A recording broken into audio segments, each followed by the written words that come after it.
This is a lot later than I intended, but I was busy today, so...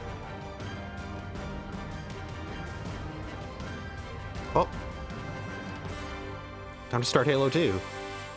The game that... Well, Halo 1 kicked things off and did a ton. And was a system seller for a reason. Halo 2 is a step beyond that. This is going to be the anniversary edition, unfortunately. I say unfortunately, but it's entirely just because there's a bunch of extra cutscenes added in just as a framing device. And once again, to kind of further tie things into, like, the 343 Halo games. So, just so you know, this cutscene, this chapter in general, I believe, was not part of the original release.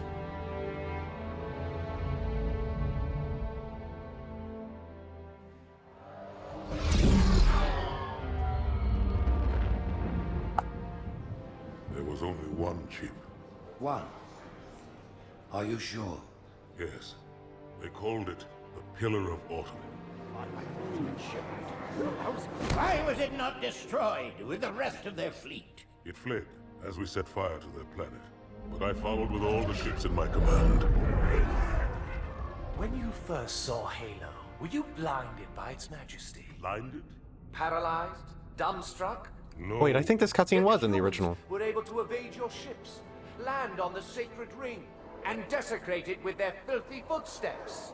Noble hierarchs, surely you understand that once the parasite attacked... There will be order in this council. You were right to focus your attention on the Flood. But this demon, this Master Chief... By the time I learned the demon's intent, there was nothing I could do.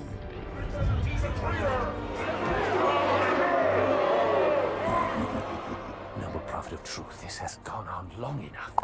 Make an example of this bungler. The council demands it. You are one of our most treasured instruments. Long have you led your fleet with honor and distinction. But your inability to safeguard Halo was a colossal failure. It was heresy. Okay, yeah, this cutscene was in the original. I will continue my campaign. In engine, instead of... No, you will not. Instead of pre-rendered. I believe there Soon the great journey shall begin.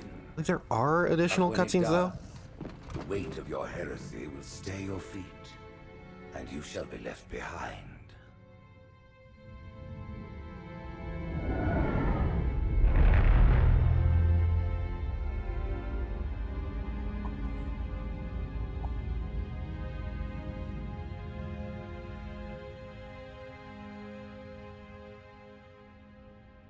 The plating was about to fail. There's viscosity throughout the gel layer.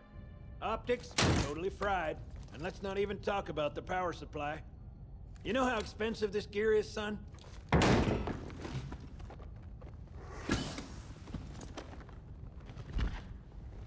Tell that to the Covenant.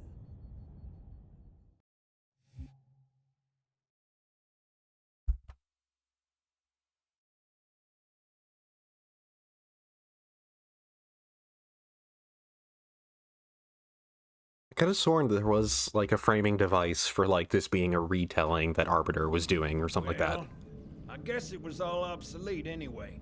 This is Your new the... suit's a Mark Oh. 6. Oh, Just wait. came up from Songnam this morning. Try and take it easy until you get used to the upgrades. Okay, let's test your targeting first thing. Please look at the top light. Good. Now look at the bottom light. All right? Look at the top light again. That's it. Now the bottom one. Okay. Everything checks out. Stand by. I'm gonna offline the inhibitors. Move around a little. Get a feel for it. When you're ready, come meet me by the zapper. I wonder why it's called that. So I do want to mention, there's actually a super cool thing that this game does that I absolutely adore when any game does it. Walk around. Try it out. Okay, geez.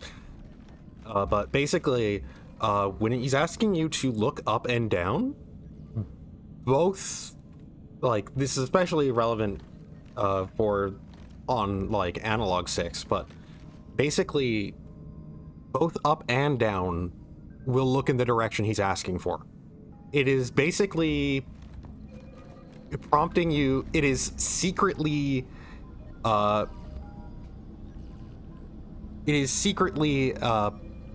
asking you for inverted or not, and just going off your basic instinct of what would be up for this.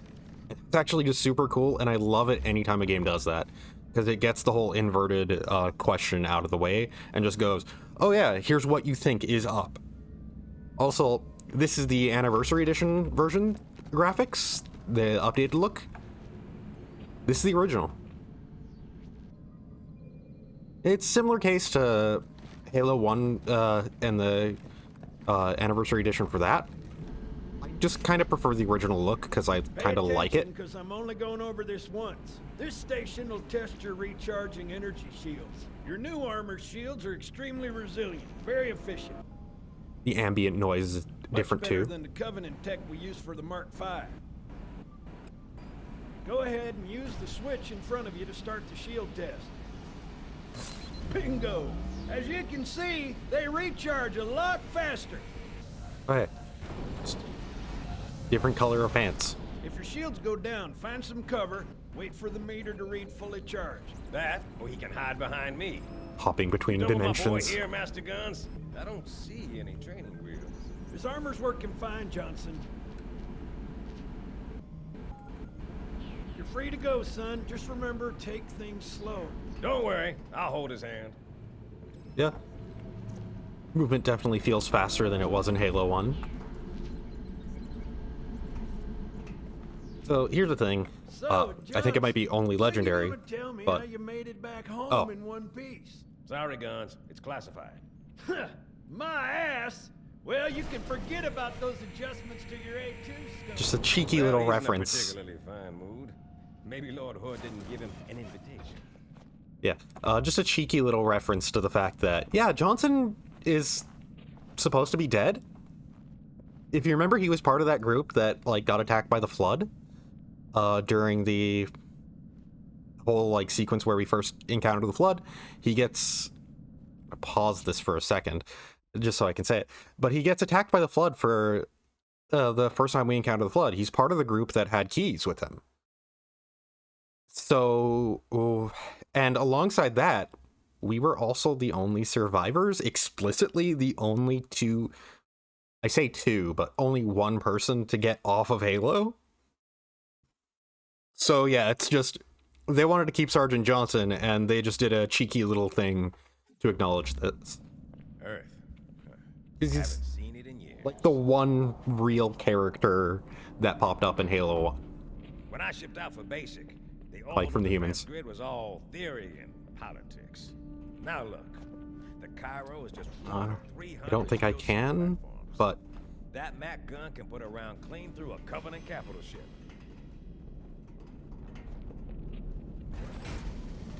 Once again, Coordinated fire from the Athens and the Malta, nothing's getting past this battle cluster in one piece. I'll be flipping through both looks Ship's been because driving all morning. I didn't. Nobody's saying much, but I haven't played the anniversary version of this game, so unlike the Halo 1 anniversary version where I did play through it using the new graphics, all this stuff is going to be extremely new to me. Also, want to mention, the reason why I was kind of pacing back... Oh, that's the end of that mission. Okay, complete 50 missions or multiplayer games. I don't know if the Xbox Game Bar stuff pops up on stream.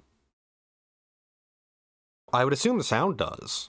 And the fact that, like, for at least me, for my monitor, it makes things go funky for a second. But yeah. You told me there wouldn't be any cameras. you told me you were gonna wear something nice. Oh, Folks need heroes, Chief, to give them hope. So smile, would you? Well, we still got something to smile about. okay, so I can switch... Well... I can switch looks during cutscenes. I can't actually switch looks during cutscenes. Okay. I'm going to save and quit. Because, I pressed tab to switch looks because it was showing the whole, like, original cutscene there. I was wondering, oh hey, this is full screen, unlike the ones in... Like, this is full widescreen, unlike the ones in, Halo CE, where it outright locks you out of, switching switching aesthetics and whatnot. Let's just see if this will play the cutscene properly. But because it shifts from in-engine to FMV to pre-recorded, I think that really fucked with it for a bit there. So I'm gonna see if it's going to start from the opening cutscene or not.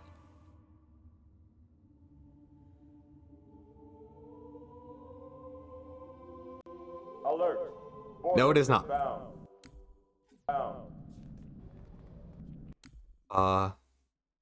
Restart current level, will that do it? There we go. You told me you were gonna wear something nice. Folks need heroes, Chief. Give them hope. So smile, would you? Well, we still got something to smile about.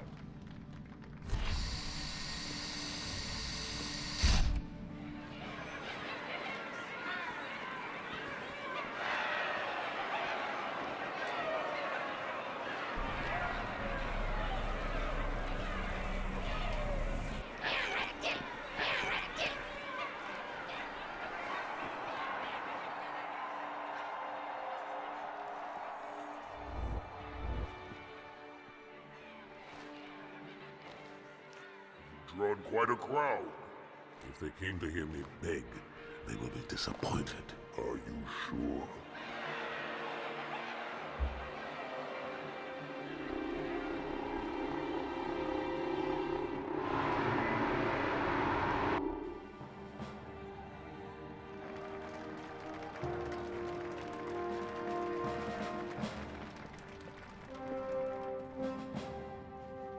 Gentlemen, we're lucky to have you back.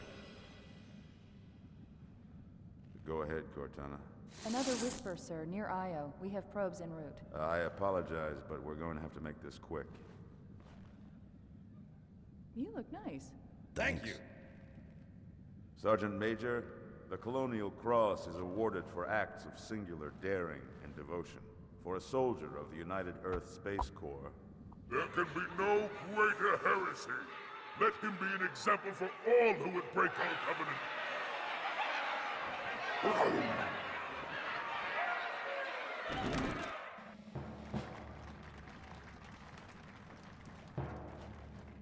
Commander Miranda Keyes, your father's actions were in keeping with the highest traditions of military service. His bravery in the face of impossible odds reflects great credit upon himself and the UNSC. The Navy has lost one of its best.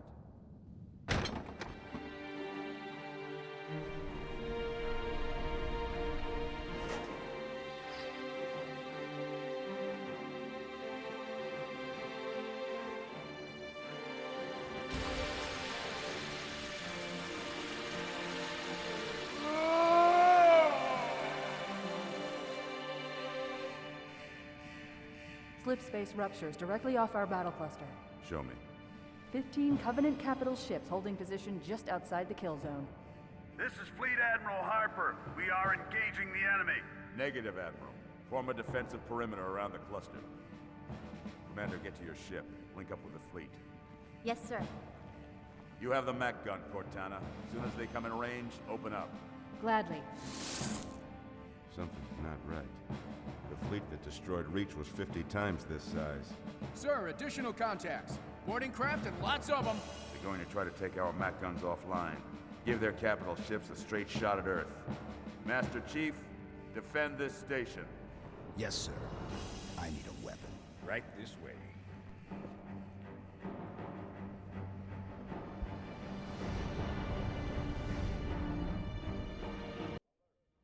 Oh, there we go. Took a second for the music to kick back in, because that had to have been a pre-recorded thing for how they handled this. When the original, I believe it legitimately was just all purely an engine, where that would have been like just a high resolution recording. All hands, report to battle stations. So I will mention, I'm going to try and stay quiet for the cutscenes, even more so in this than in Halo 1, because the cutscenes are a lot more detailed. Whoa, physics. Cutscenes are a lot more detailed, just in general, in terms of, and the amount of, like, storytelling going on. There's a hell of a lot more so than there is in Halo 1.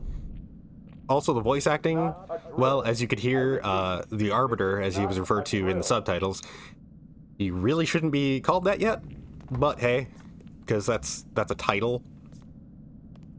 But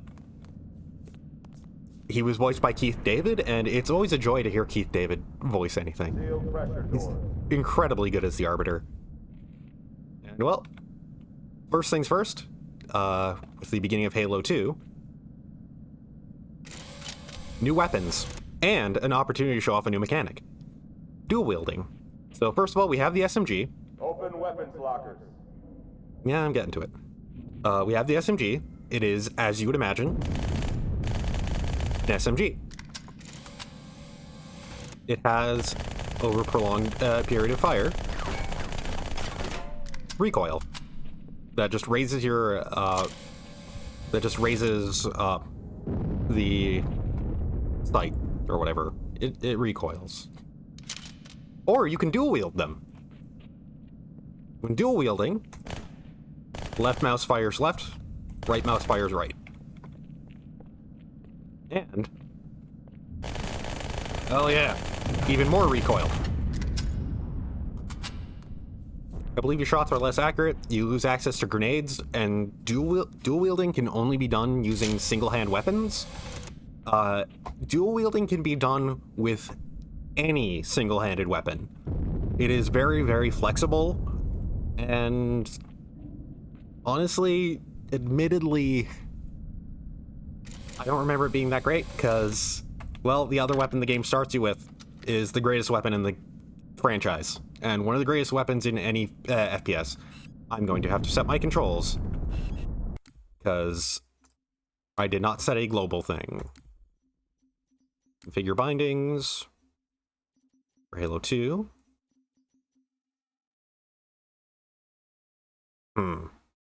Dual wield inversion. You can just set it so, like, when you're dual wielding, then it's just basically switches what the primary fire key is. Zoom is mouse 3. Grenade is mouse 2. Thank you. Action is E, change weapon, switch grenades. Dual wield is C. Melee is Q. Okay, good. Save changes. Yeah, the battle rifle here. This is one of the greatest weapons ever put into an FPS. Never, sir. It's literally just a marksman weapon, burst fire. God damn, it is one of the most satisfying guns in any shooter ever. Might as well just show updated look.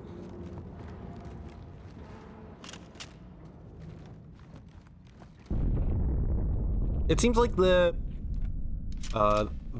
Anniversary Edition graphics do stick a bit closer to the mechanical design of things, but that might just be entirely thanks to Stand by. They're latched. things Check being, your you know, targets, watch the a crossfire. bit more They're in standard formation. bit more Little defined bastards mechanically up in the front, first big place. ones in back. Good And luck, yeah. Cairo. As you can see here, dual wielding a pistol and an SMG. The pistol in this game is not a Magnum, it is just an offhand pistol, so it does kind of suck. But doing this, at least, let's experiment with it.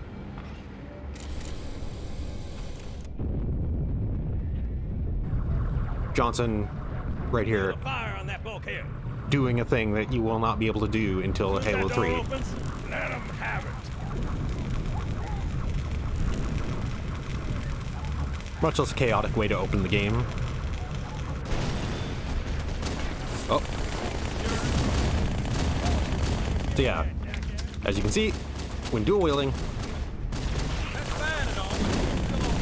I can use a rapid fire gun to try and drain shields and aim for headshots with the pistol at the same time.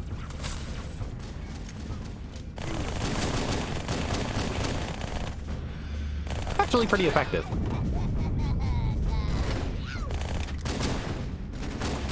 Basically,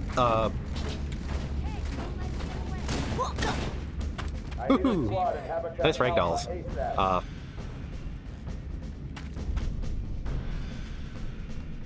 And here I could plasma combo inherently with this. Also, I didn't need to use it, but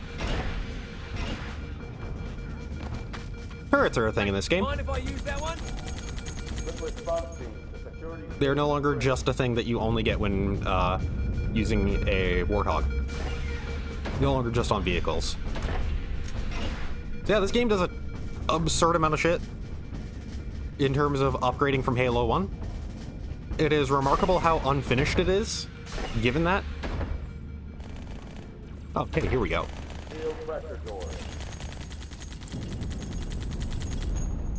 Yep.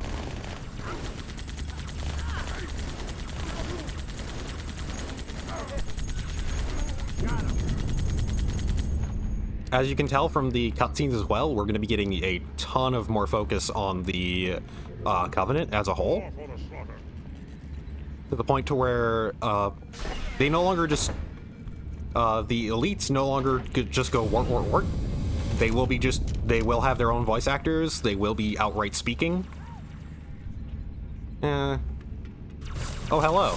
I was just making decisions. So you may now notice in the lower left hand of the UI that we just have shields. That is because health does regenerate on its own. It is an invisible thing now. No more medkits.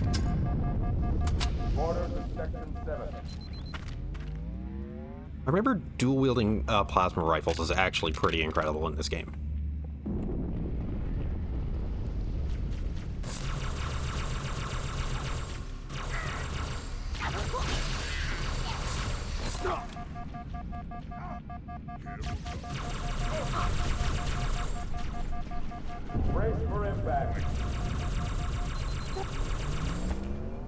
Also, by the way, one of the big issues with dual wielding though is you can't use a grenade when doing it. So I'm gonna switch to the battle rifle. This is the workhorse of the entire game, to an even greater degree than the pistol was in Halo 1. This is a proper marksman rifle. It is also extremely good at taking out shields on its own, actually. It is the multiplayer weapon, too. Because, yeah, this is the gun that defines the game, and defines the franchise, really.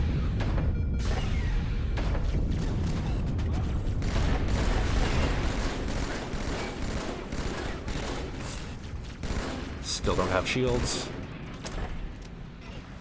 Can't see it. Well, grenades. Switch to... Watch it. The UI is a bit better at showing... The UI now shows both grenade types that we have. At all times.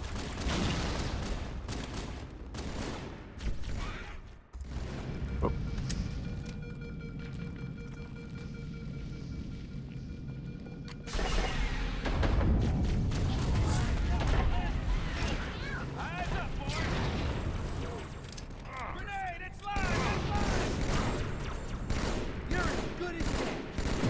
Fun thing is that the battle rifles, due to the burst fire nature, is very likely that if you are placing a headshot when just trying to drain their shields, that the moment their shields pop, the remaining shots might very well just also score a headshot. 3-round burst. So, you know, if the first shot or the second shot lands and pops their shield, third shot will be a headshot and take them out.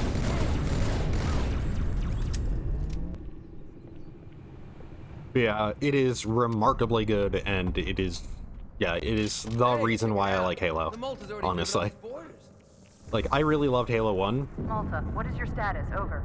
Halo 3 was the one that I invested a ton of time into, and I absolutely adore that game's multiplayer because of the battle rifle.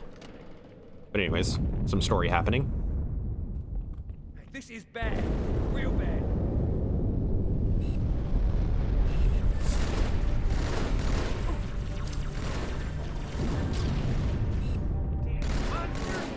Also, this game is going to be much, much, much more story-heavy than Halo 1 was. Including in a lot of little ways of, like, little side lore things, little implications, little hints at things that, greater things going on in the background, a whole ton. And this is where the story for Halo gets really, like, starts to get really interesting. You start to really see Bungie, like, their style of storytelling really start to shine. I believe we can inherently jump a lot higher than we did in Halo 1. Shields do regenerate faster, like they take less time to regen than they did in Halo 1. So the game is generally a lot faster paced. Oh. Come on. Crouch jumping, still a thing. Come on. Keep just barely rebounding. Standing next to this guy here, you can see a new prompt. Hold E to take allies' gun, which is a thing that you could not do in Halo 1, which is why in Halo 1 people at times would just kill the NPCs outright instead of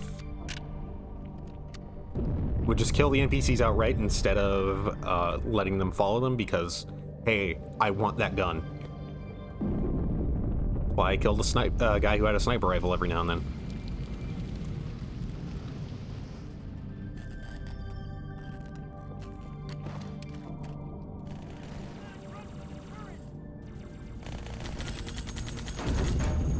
Taking too long for them to get here. Oh. Yeah. The Covenant worked fast with their boarding, plans. Losing track of words. But they work fast. They've already established defensive emplacements. Oh, also, if you melee when dual wielding, that automatically drops your offhand weapon. Yeah, you can see much more mobile, much more able to just outmaneuver everything, which especially plays into the battle rifle. You wouldn't think it would, but because of the nature of Halo, this is a game where you are expected to run around at full tilt while placing shots, and your ability to do so is what defines you, basically. Bastard! Biggest problem I'll have with the battle rifle, legitimately, is I'm gonna be using it for so many things, for so many situations, for everything. I'm gonna be running out of ammo really quickly, often. Oh.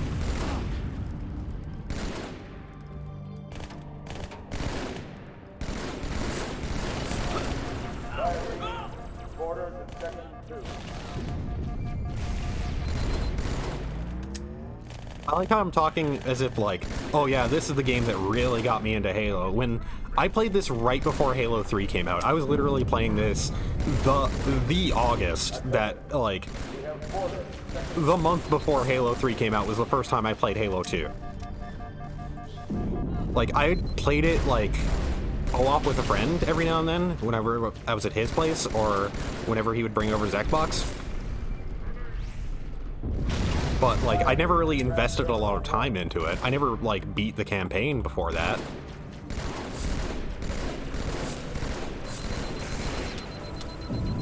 Yep, out of ammo already. Oh, that's another neat thing. Melee attacks now have a little lunge to them, where you will dash towards the enemy that is, if you're close enough, you will do a little dash towards the enemy when doing a melee attack. That's another little touch for gameplay refinement. Oh, already dead.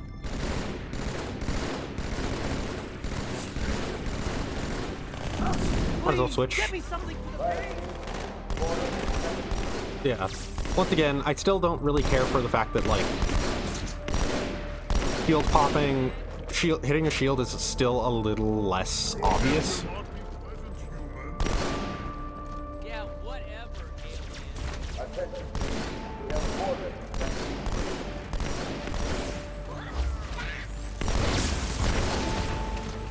It does look very nice though, legitimately. But I'd still prefer the originals. Yeah, look. It's just that original Xbox look. And it, admittedly, this game looked fucking incredible when it came out. This game was basically like the absolute only problem this game had when it released was legitimately its ending, which we'll get there when we get there. Because its ending is, well, it's a sign of how unfinished the game is. The fact that this game was very rushed.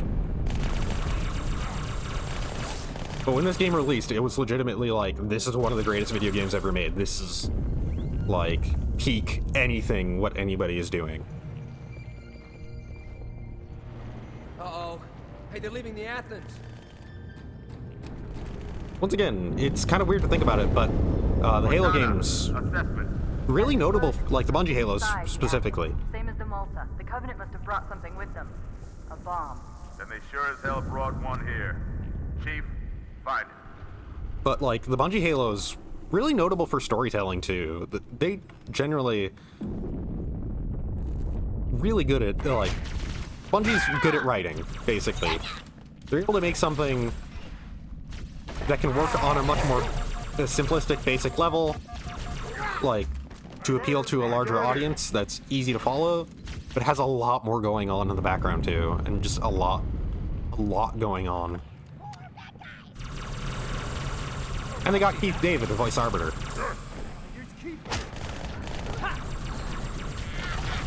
Yeah. The melee lunge coming into play a bit here. Something you can absolutely feel when you're just playing, just how you suddenly just jut forward. All non-combat personnel to pressure zone.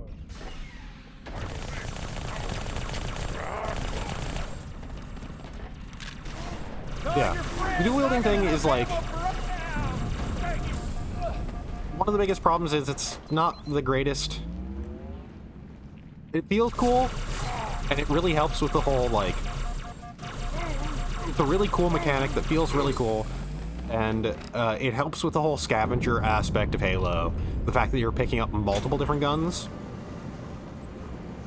But it's hard to balance for in the general sense of, well, now you have to factor in, like, combinations of specific guns as a thing. And, like, what if they just double up on a gun? Now you have one-handed weapons are like, oh hey, a shotgun this early. First mission. But yeah. The whole, like, you double up on the same gun, like, now you need to design a weapon to be less good on its own and by itself, and more about, like, when paired with something else or paired with a second of itself. And that still locks you out of grenades as well, and out of melee attacks until you pick up the gun again. Oh.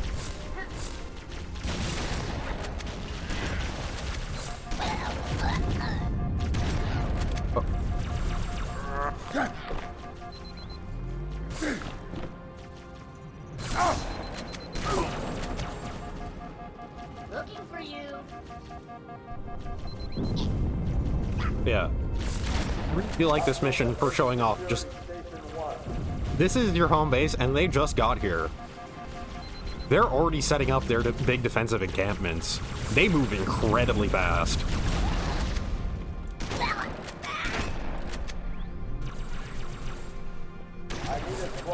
Helps establish just why the Covenant are able to be such a threat.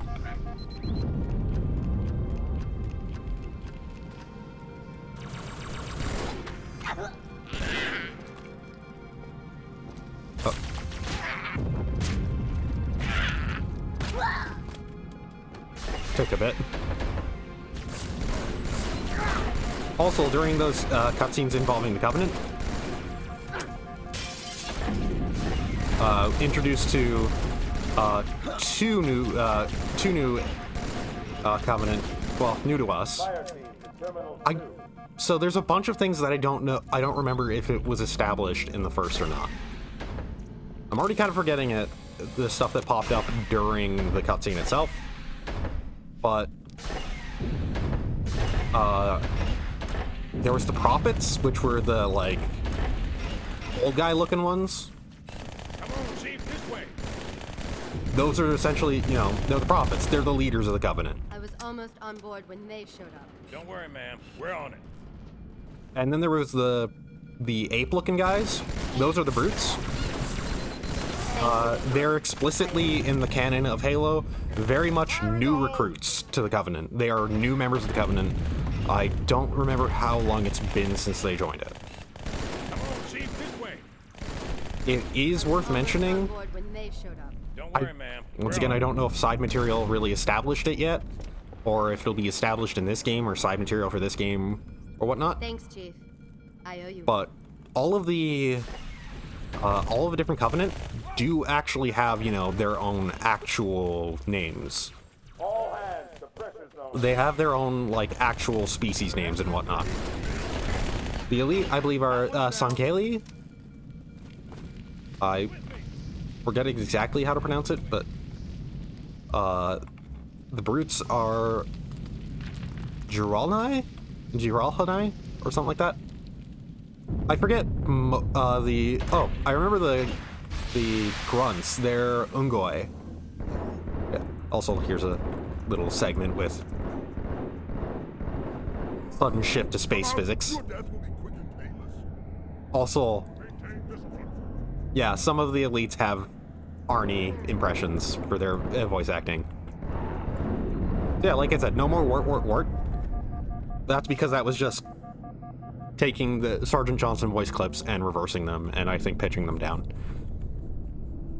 Yeah, sudden shift. We are in space. This whole level is just one massive showcase of look at how much more advanced this game is.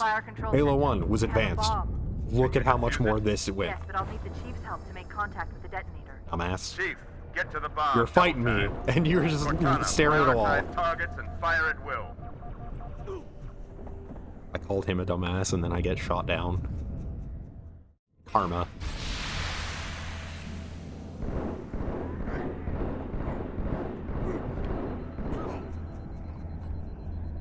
Yeah, the new ragdolls are really nice.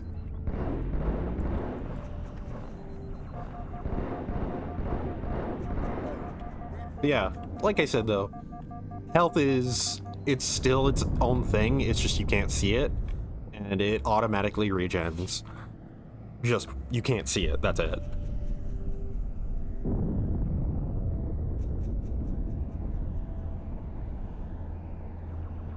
Sir, boarders have breached the fire control center. They have a bomb.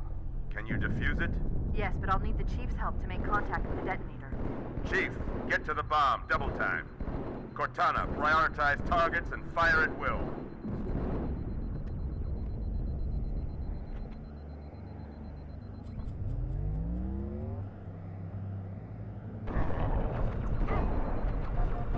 Oh. There we go.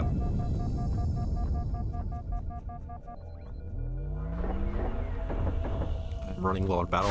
Thank you. Thank you, mister. One by one. Second echelon, keep those carriers busy. Registering all hostile vessels inside the kill zone. 13 cruisers, 2 assault carriers. I'm going loud. Hey, new type of, oh, shit. New type of a Covenant. Drones. They're bugs. The entire thing about them is they're very evasive, and they fly all over the place. They're bugs. They only really use plasma pistols. But they're still dangerous because there's usually a lot of them. They swarm you. They're bugs. They're annoying to hit. They're bugs. Get down from there.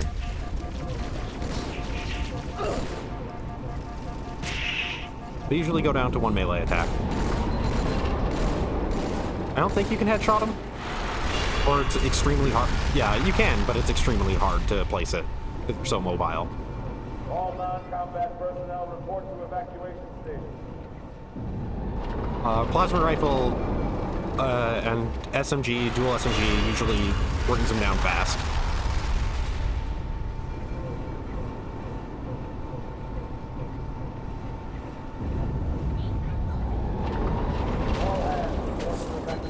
Come on. Oh. Okay, so this little console here, not good cover. Down. I don't know why I jumped there. Felt cool.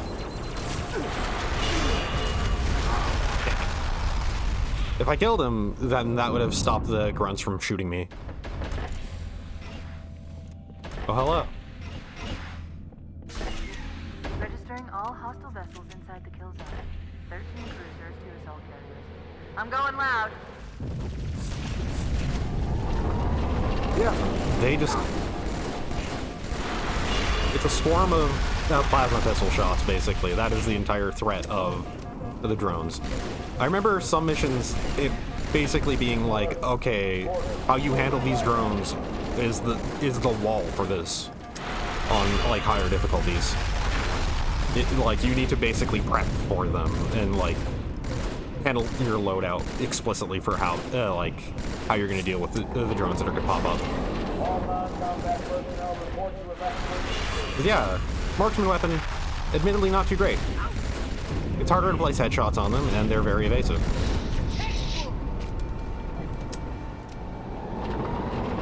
Oh.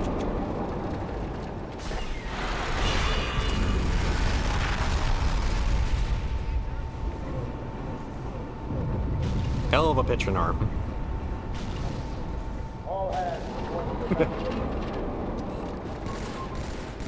And yeah, it's...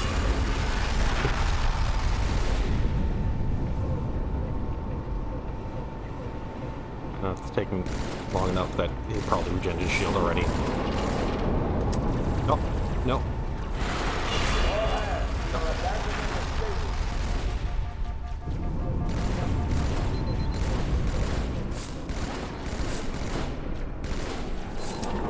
Yeah. The battle rifle here is basically... Another thing I can say about it, with how, like, it's what makes Halo Halo. The biggest thing I can say about it, this battle rifle is basically why Halo became such a competitive game. It's why it became an esport, like, such a huge thing. I need... I'm going loud.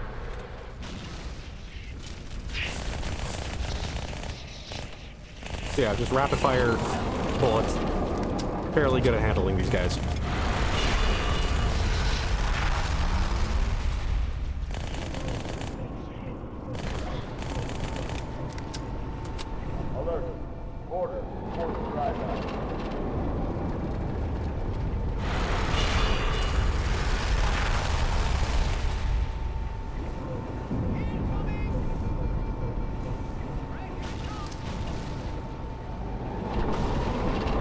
Back to the shotgun.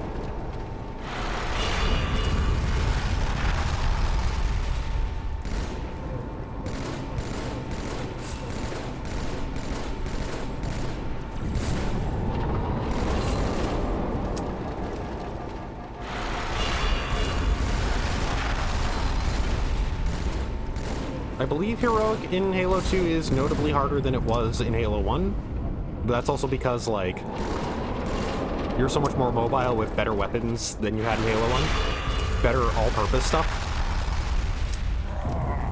So it's a much... So it's a much more demanding thing. Also, yeah, the game now having... Registering all hostile vessels inside the kill zone. 13 cruisers, 2 assault carriers. Having the elites properly speak is yet more excuses to have lines for them reacting to killing you.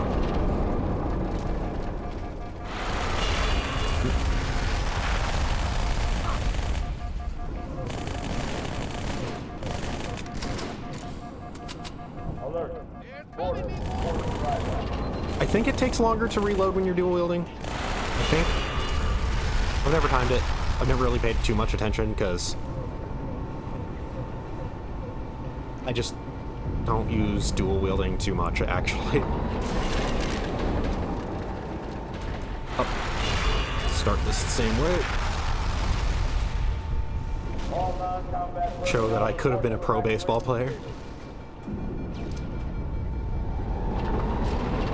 Oh, I forget if this game introduced the idea. I think it is 3 that introduces contact damage with grenades.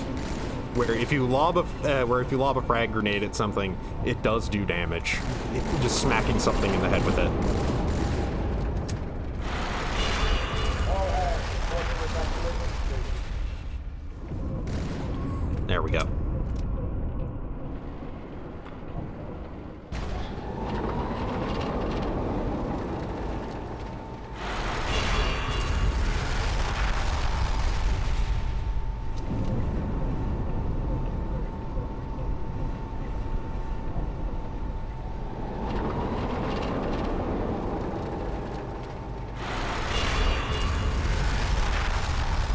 Whole lot of noise going on.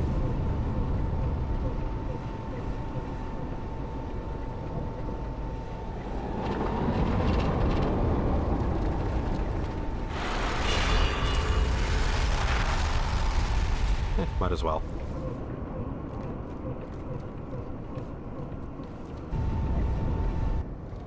Very different kind of art design to a lot of stuff. Which, admittedly, I do prefer this. I do prefer this look. The carriers are breaking through, sir. They're heading straight for the Cairo. Cortana, concentrate your fire on the first carrier. Admiral, do what you can against the second. Everyone, form up. Follow my lead. Yeah. A lot of this first mission feels like it's very much establishing, hey, the battle rifle is what the game is built for. You're going to be encountering a lot of things that can shoot you from very far away. Follow my lead. And you have a gun that can fight back from those distances as well.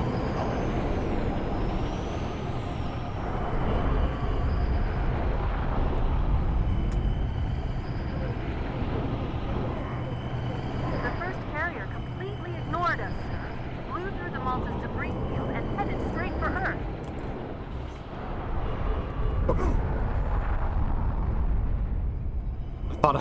I thought I fell. Fell into space. And yeah, there are now more proper ragdolls, like, physics-enabled when they die. Which does mean that we aren't gonna get, like... Okay, so it was really a multiplayer-only thing for one of the death animations, but when somebody would die due to getting headshot by a sniper rifle in multiplayer, they would do a little twirl if they were on the ground in Halo 1, and it was the best. That animation I do miss. There are quite a few elites guarding the bomb. But yeah, things are now, like, properly go ragdoll enabled, well, like, with how they die, and it's in response to, like, the velocity that hits them and from what direction. Like a weapon that does it. Oh. Stuck. Oh, I don't think I actually did stuck him. Did stuck him. Also, I never really commented on it. Chief has a new armor, explicitly. It was the Mark V in the previous game, it's now the Mark VI. It's meant to explain how, like, a bunch of the smaller mechanical changes are meant to be explained by this. Haven't really had a good opportunity for it yet, but there is actually another very notable thing that's going on. But there isn't fall damage anymore. If you are in an instance where you would... Good to see you, sir. If you're in an instance where you would take fall damage, you don't. It's as simple as that. Instead, it's just, if you take fall damage, it's just a death. It's just you fell out of bounds. That's really it. There's part of me that keeps seeing health packs everywhere. And just trying to beeline for them every now and then. Yeah. One of the last shots of that hit a headshot and causing him to just pop. It rules. Now. Also, yeah, notable. The completely different design for Cortana. How much time was left? You don't want to know. Happens this is an Amber class. literally every Carrier game. shield is down. I'm in position and ready for immediate assault. Negative, Commander. Not against a ship that size. Not on your own. Sir, permission to leave the station. For what purpose, Master Chief? To give the Covenant back their bomb. Permission granted.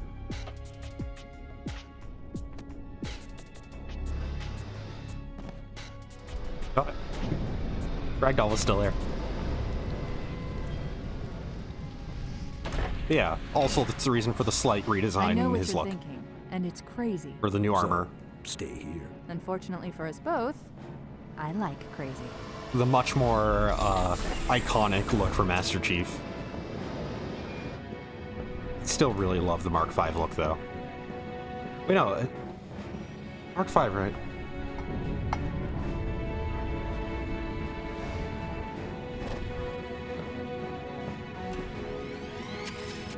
Just one question. What if you miss? I won't.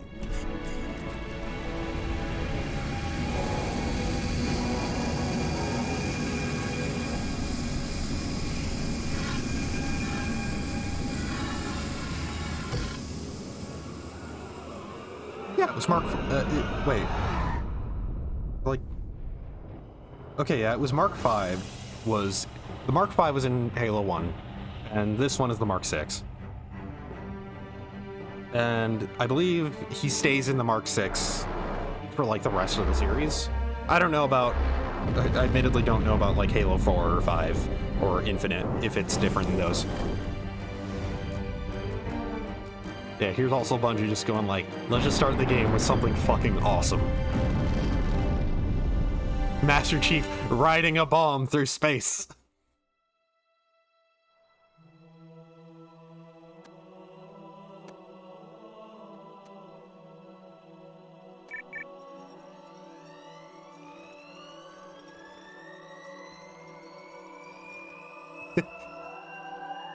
It's just goofy in all the best ways it could be. Hell yeah. Fuck yeah. Just really getting across. For a brick, he flew pretty good. Chief, get inside. Gear Also, up. the dialogue still being very good. Yeah. Yeah, really establishing that Master Chief is very much like squad-based military shooter version of a Doom guy. He's the Doom guy in a very different sort of setting. And it rules. Oh, I actually think I completely got distracted when I was trying to talk about it. Will this open with a cutscene? Okay, yeah, it does. I'll be quiet for a second. But it'll be relevant right at the start here, too. The message just repeats. Regret, regret, regret.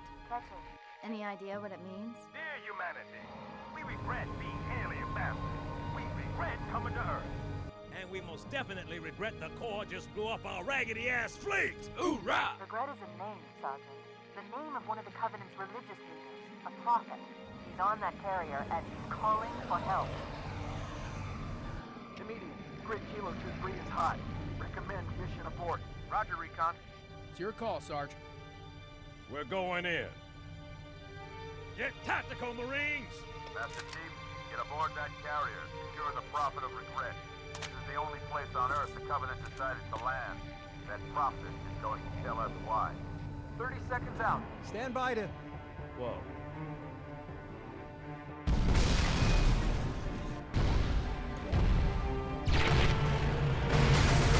So that's a fun new thing.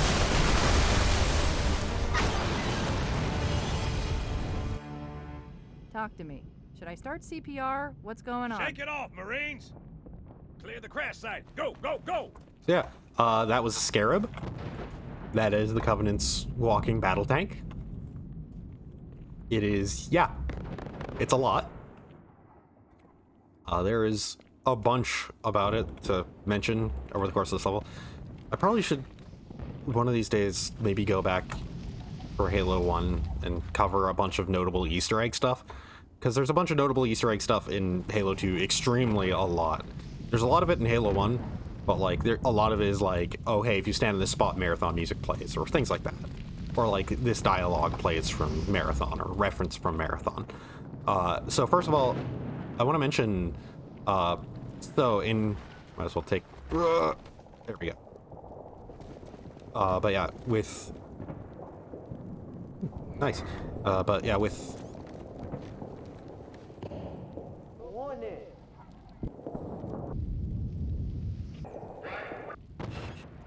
so yeah, I believe it's, yeah, around here, I think. It's somewhere early on. It's somewhere. Okay, everyone be cool. Sarge, thanks. Yeah, baby. Yeah. Yeah, I think it's early on. It might be specifically... We done here? Give me a second, I'm explaining. So, it might be, I think, around here. I think it might be even on Legendary only. Once again, Legendary only, like, with the Cairo station. So I mentioned that while I was on that one lift in the first level, like, and Sergeant Johnson was talking to me, I was starting to talk about how I was pacing back and forth around the doors. That was because there's a new thing that was added in Halo 2 called skulls. I think that a slight non-cut version of the skulls existed in Halo 1. Like, they were clearly intended to be in it, but they ended up cutting it for time. But the skulls, as you can see, like, the game's, 0 skulls. That's because they are, score modifiers for when they added the score stuff in Halo 3. In Halo 2, they were largely Easter eggs that you could find. Oh, shit. So, hey, Jackals now can be snipers and have the Covenant beam rifle. The Covenant version of a sniper rifle. Oh, shit. He pulled out a sword. But yeah, the Covenant have their own version of a sniper rifle now. It's simple as that. It's literally just a plasma-based sniper rifle. They didn't know we're here before. They do now. Yeah, skulls in this game are things that you can find. They're essentially Easter eggs, but you can also... they all have their own names, and they all are difficulty modifiers. They change little aspects of things, like they change how, like, common ammo is, they change how your shield regen works. Or they have completely just silly effects, like Grunt Birthday Party. That's the best one. Grunt Birthday Party causes grunts... Oh, right. Jesus. That was a... It's just you're too ugly to let live. Oh, I had that one out. I love Sergeant Johnson so much. There's a reason why they brought him back. Why he's everybody's favorite character from the franchise. But, yeah, also worth mentioning. Yeah! Hello? Okay. But yeah, there's also worth mentioning. Energy swords are now a thing you can pick up. They have ammo, they have batteries, basically. It only goes away when you actually hit something. Oh! He was still alive and still had his beam rifle.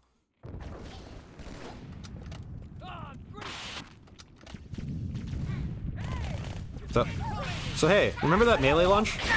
It's way more pronounced with the sword. I've earned my journey. My partial hit there, unfortunately, did not do full damage. If you do full damage with this, it is basically one-shotting literally anything. And yeah, that lunge is absolutely massive. You're flying forward with it. There's a reference in Destiny 2 with it, they put in an energy sword into that game, and one of the versions of it, like, lunges extremely far. And there's, like, a flight glitch that you can actually do with it by, like, locking on and unlocking in the same swing. Yeah. Hey, once again, game showing off all of the different things, all the new shit that is just really fun.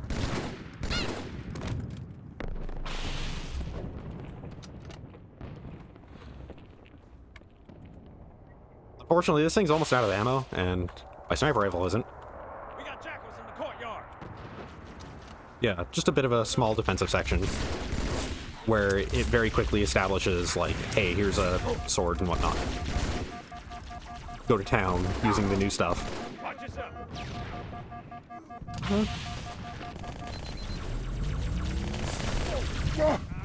Damn it, I missed.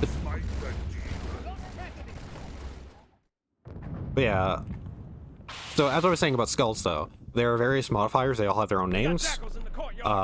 Grunt Birthday Party is a fun one, because what it does is it makes it so when you headshot a grunt, confetti pops out, and you just hear, you know, children cheering. Like it's a birthday party. It rules. That one doesn't actually have any effect on difficulty, so it doesn't offer a score multiplier or score change. Some of them actually do make the game slightly easier, honestly. Buggers, heading over the rooftops. Yeah. Worth mentioning, though, that I've missed 2 already. I don't know where any of them are, I'll admit, because some of them get really obscure in how they're hidden. Because, like, one of them requires a grenade crouch jump. That's the one in this level, and I don't even know if that one is possible on Heroic. I am pretty sure on Legendary is the only way you can get the one on Cairo Station, and I have always failed at getting it. Because I never get the spot down where you're supposed to stand and hold E. I'm always bad at that. It is at least the easiest one to retry, because there's no combat and it's right at the start. You just get past the tutorial and then you just try and find the spot to wedge yourself in to grab it. And the one here, like I said, I believe it's right at the start. Oh, I'm already locked off from it, I think. But you grenade jump up and then crouch jump to make the rest of the way onto that specific ledge up there. Like, that was on that overhang from the stairs that I took. As soon as this combat's... Somebody with a sniper rifle trying to... Yeah, there is. I can hear that sound. I know the sound of the beam rifle makes. Eyes up! Phantom's back! I could not find him wherever that jackal was. Well, whatever. You know what? You know what's more important? I'm gonna see if I can get that skull. Like, yeah, right here, I believe. You wedge a grenade, and you're supposed to grenade jump off of it and up onto, like, ledge there or ledge there. And that's where the skull for this level is. Not every level has a skull. The big thing, I forget how many there are. Let's see how many there. Oh, I thought I could turn them on mid-mission. But yeah, I forget how many there are. But they all have interesting effects and whatnot, and they're important for getting higher score runs, because this game, they did add in to, like, from Halo 3, they added in, like, a score attack nature to the multiplayer. Well, to the campaigns.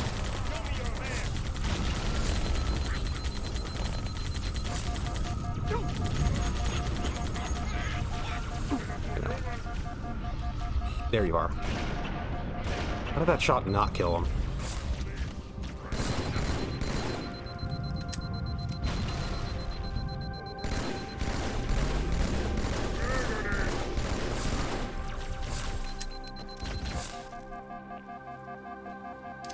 Yeah, that's what was hitting me.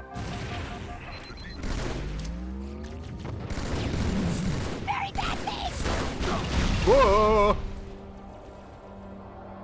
Well, whatever they did was very effective at killing me. Eyes up! Phantom's back! But I might one of these days do a skull hunt like stream. In Halo 3, it gets especially wild for how the skull hunt works in that game. Where, like, some of them you outright... I think you can do them solo, but you're supposed to do a bunch of them with a crew. Like, you're supposed to do a bunch of them in co-op because of the requirements very much wanting you to do it in multiplayer to even be able to reach them. You know, I could have probably just jumped over, landed on him, and then I punched him in the back, but whatever.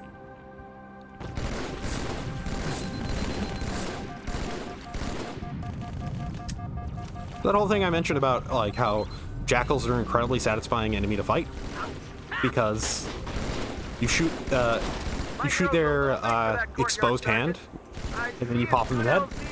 That's a lot more effective in this game, especially with a battle rifle. Copy that. Someone get a satchel on the gate.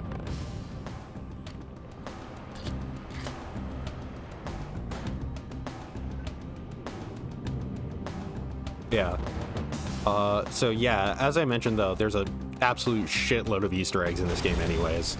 I will not be finding anywhere near of all of them. I will be making note of Hunters. The ones that I can recall at least. Second squad, this is Cortana. Okay. What is your status? Over. Sergeant Johnson was right on that. I did show him how it's done. That was fast. Find a hole, stay put. We'll come to you. Yeah, same rules for how sniper shot takes out a hunter if you shoot it in the orange exposed bits. Where's the jackals? Jackals with sniper rifles. I can't tell where its head is, so I'm just gonna keep firing on that one. Yeah. My Pelicans are gonna start airlifting armor. Very, very nice thing about the way the ragdolls work in this is that it very much lets you know when you land a headshot kill. But there we go. Oh, that's actually got pretty good ammo for it. So hey, here's the beam rifle. It's the Covenant sniper rifle. You can fire, you can quickly fire off 3 shots in a row before it overheats.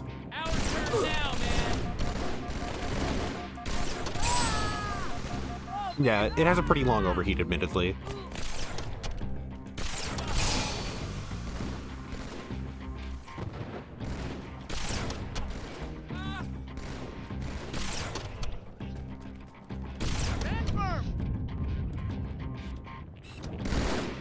Music's still just as good as ever.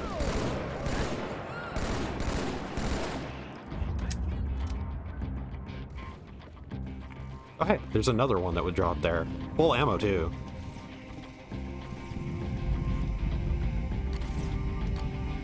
Stop that. I missed his head. Oh shit, there's still one left. Oh! Yeah, that guy, he was a sword elite, but he still had shields.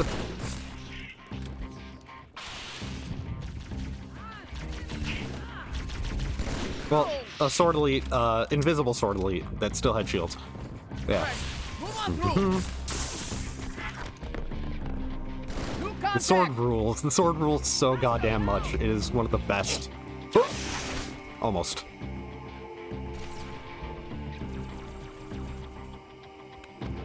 Yeah, the sword is easily one of the best additions that they made. They went, okay, we didn't give the player an energy sword in the first. We came up with an excuse to not.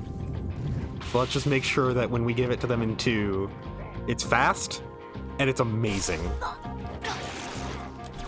It's one of the most satisfying melee weapons it could be.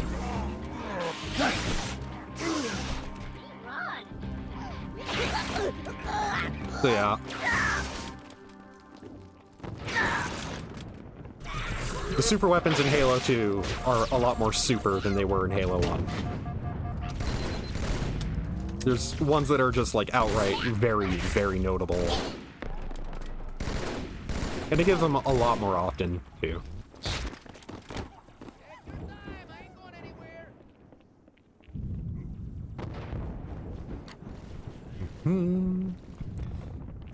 Just gonna backtrack and grab my sniper rifle that I brought. Well, Johnson's sniper rifle that I brought.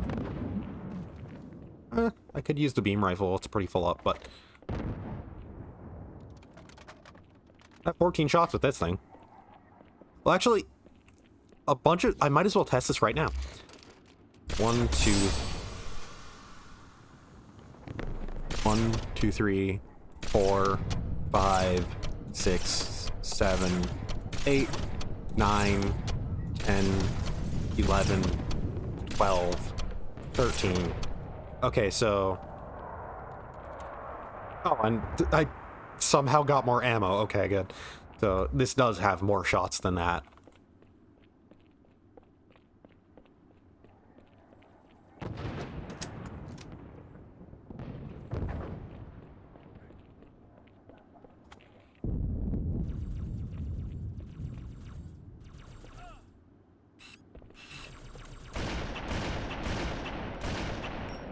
I believe in this game also, Sergeant Johnson is an invincible NPC whenever he pops up.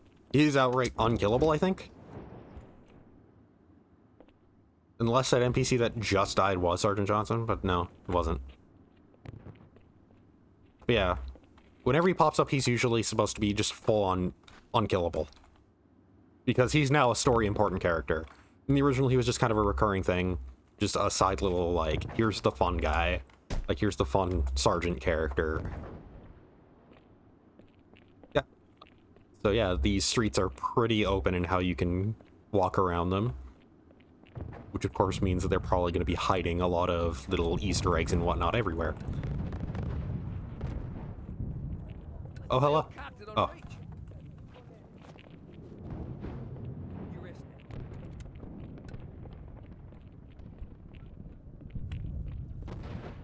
Stay out of sight!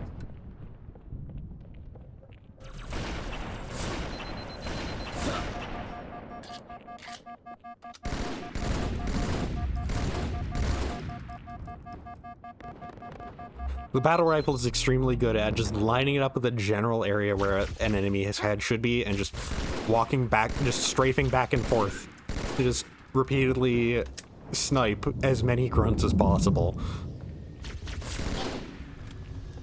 Yeah. I mentioned earlier, but in case I cut myself off, God, the ragdolls are great at letting you know you landed a headshot, and they make the headshots in this game feel so much better. Bungie got extremely good at recognizing what they're good at is marksman weapons and focusing on placing headshots. Destiny, for example, is like incredible at making headshots feel just the best. Like,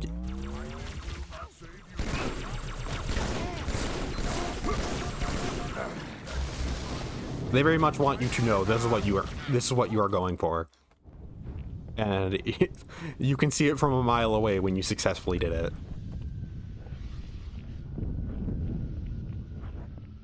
Oh, I was walking backwards that whole time. Right, because it checkpointed me right after I walked back in and killed the grunt.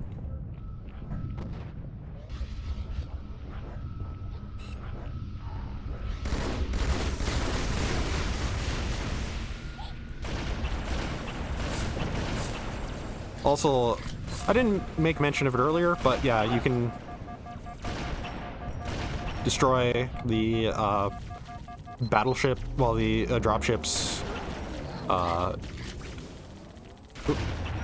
You can destroy the dropships turrets. It's taking a while for me to think of that word. And yeah, it's pretty necessary. I recognize what type of explosion that was. That was a plasma explosion. Well then.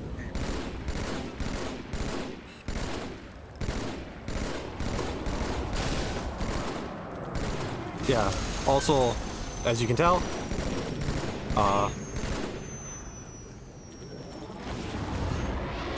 okay. Yeah, that explosion is the sound of a ghost exploding. Troops is directly below the carrier. I don't think they want you to get on board. All vehicles are destructible. They have a bit more of a range of showing it, as you can tell. That bridge is the most direct route to the city center. Destroying individual parts of that.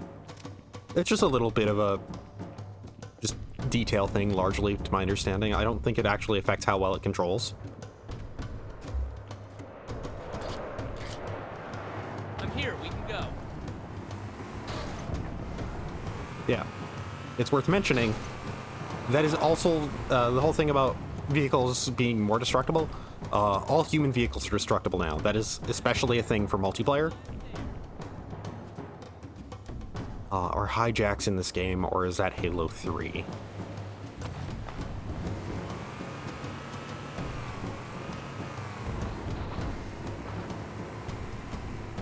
I will mention a bunch of the little Easter eggs that they place everywhere are just little details, like just here's, if you go to here, there's a sign that is like a distinct texture that pops up nowhere else in the game. It's just stuff like that. Hoorah! And just like little one-off gags or whatnot, usually. Bam! Yep.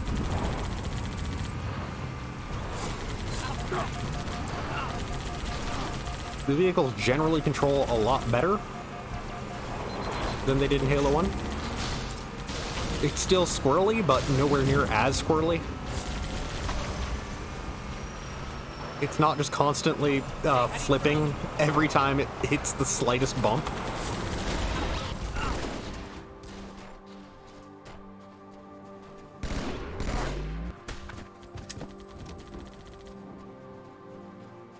So this is a bit of a Covenant platform. I believe it is artillery? There is just, you know, one of the floating sniper lookouts that they can place, well, that they have placed.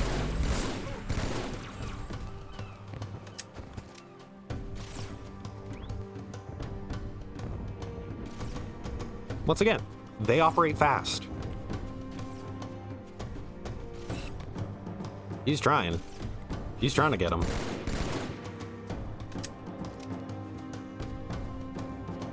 And yeah, the way you get up to these, just ride the lift. It just gently places you on there. Moves you slightly to the side. And yeah, no fall damage.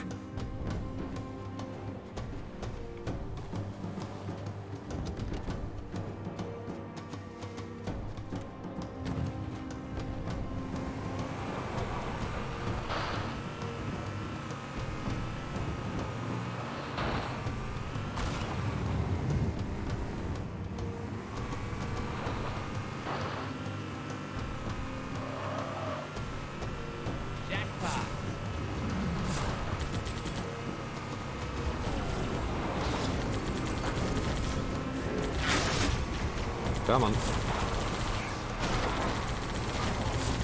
Okay.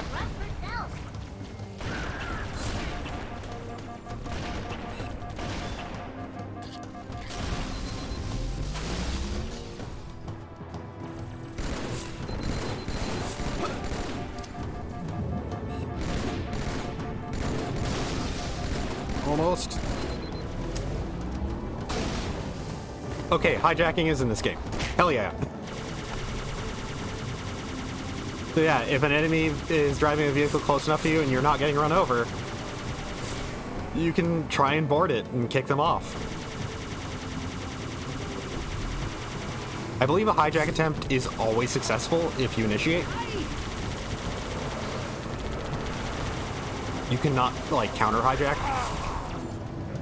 So it's basically you do not want to be boardable.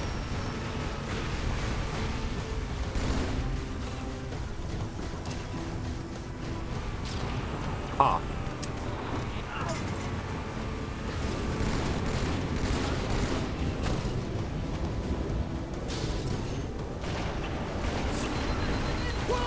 Oh. Yeah, I got ran over there.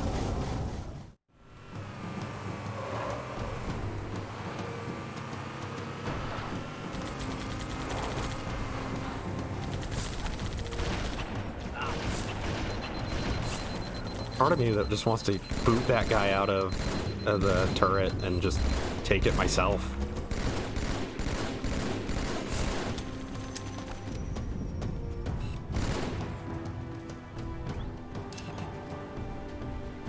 Okay, I did land it.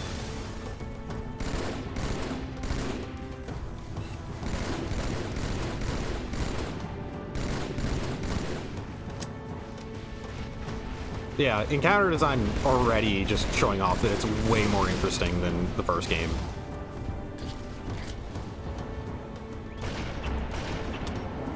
And that's not even to, like, a shot against the first game's encounter design.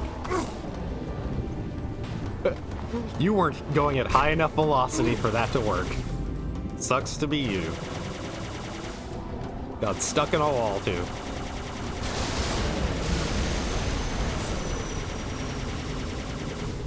Is it? Okay, yeah. Ghosts now can boost. PC controlled with mouse 2. You cannot fire and boost at the same time.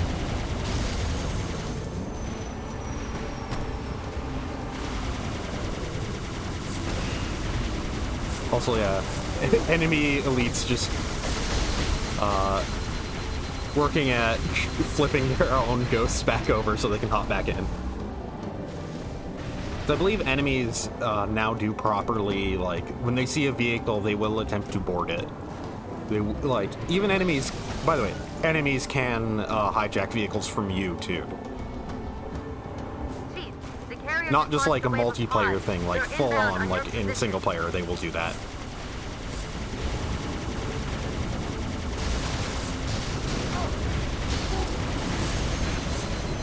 I probably should be hopping out because this thing's gonna explode soon.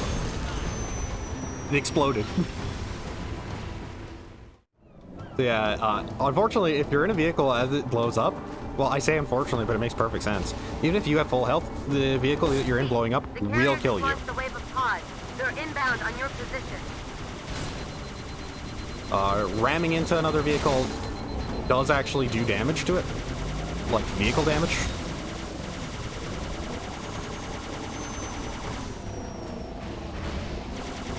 Yeah, at times aiming to not destroy the vehicle that somebody's in, instead aiming to just kill the person in it itself. That way you can have a fresh vehicle to use is a very good thing to do. So let's just see if there's any... I'm pretty sure every ghost here is probably better condition than mine.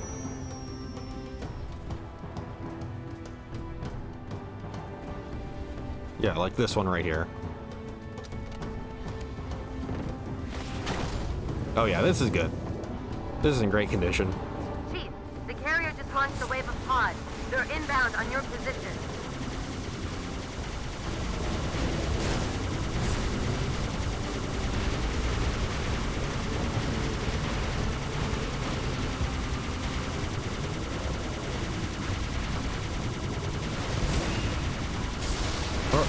Almost. Got him. I do keep wanting to press shift to boost, admittedly.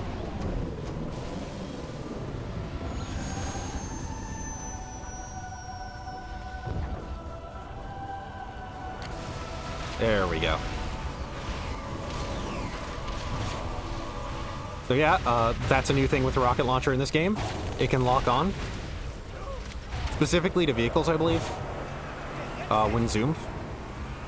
Oh, no.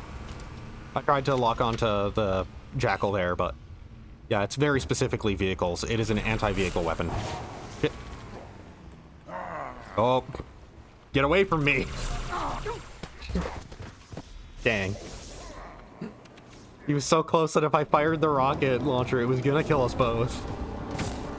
And he knew it. He knew I valued my life more than he valued his. The wave of pods. They're inbound on your position.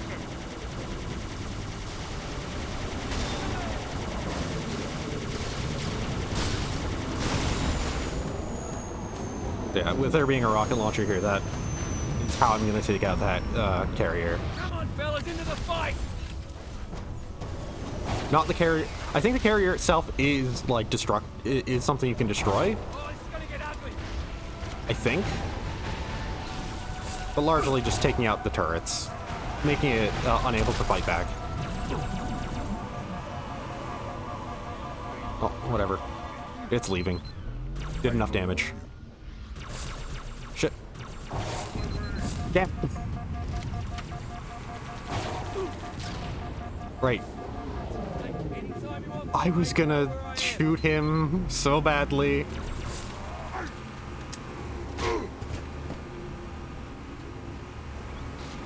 Also, spanker rockets.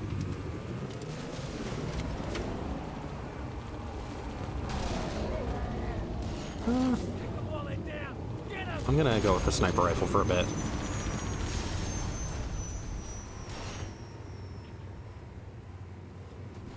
Feels like the AI companions are a bit more... The ghost exploding sound is very, very distinct. But I think the AI companions are explicitly, like, actually smarter and better capable of handling themselves.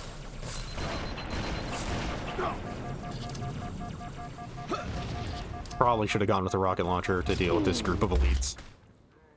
Especially with the fact that they're going to be, you know...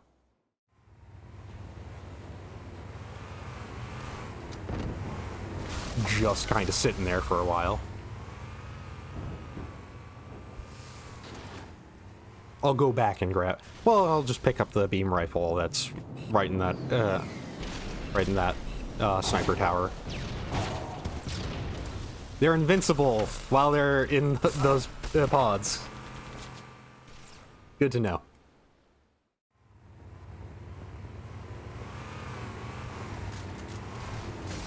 No, I do not want to give that up, actually.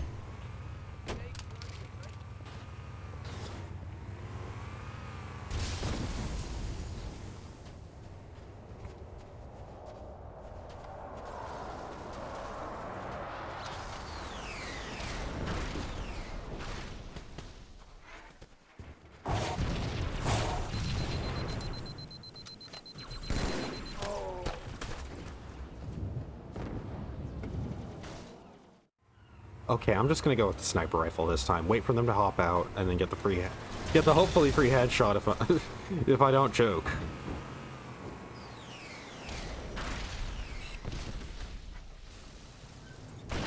Like that.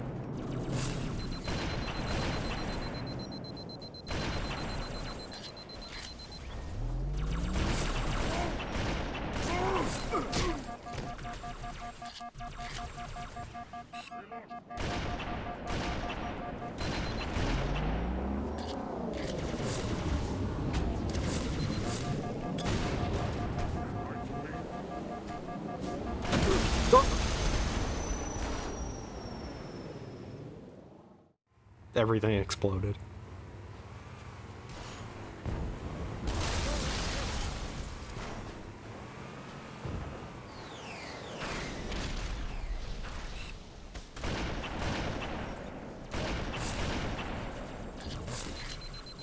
God, I just realized I don't think I switched games in... Yeah. I didn't switch to Halo 2 in the game category, huh? I at least switched title to the stream info. There. Now my stream is gonna be like, oh, at this point he stopped playing Halo 1.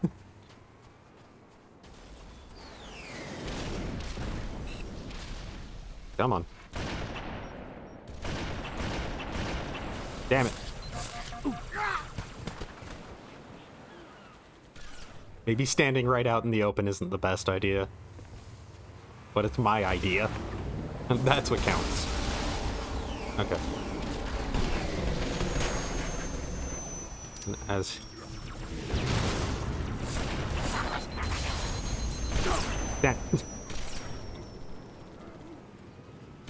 I had a solid strategy there, actually.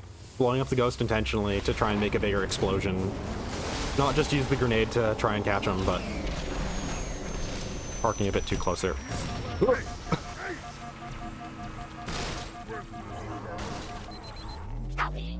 This tunnel links up to the bridge. It's full of rats, if you know what I mean. But it beats swimming.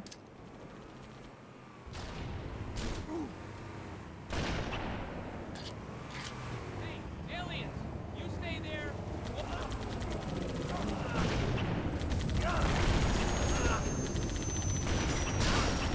God, trudge like a son of I like how that one guy was going for, like, a snarky comment, and then he got shot in the middle of it. Hey, aliens, how about you? Oh!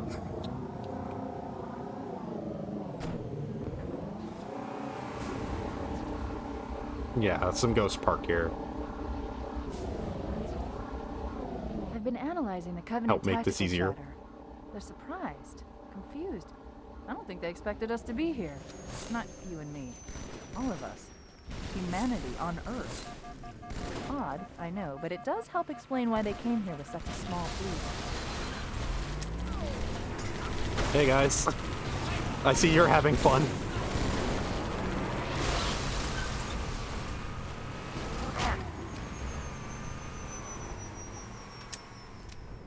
They're handling things the way I would handle them.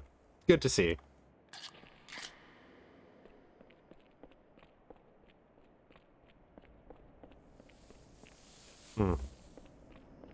I think they destroyed my ghost. I hopped out and I think they ran over it.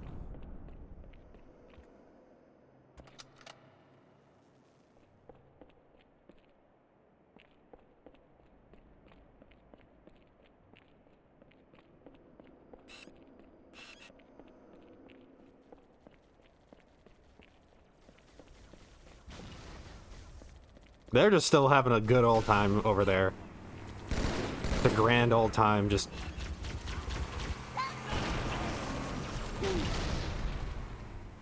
They're partying.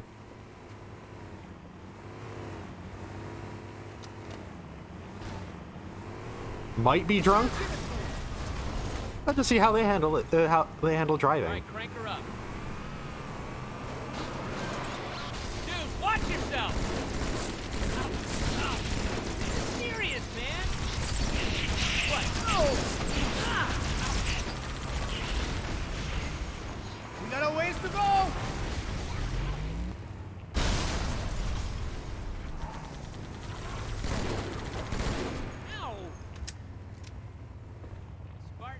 kick ass.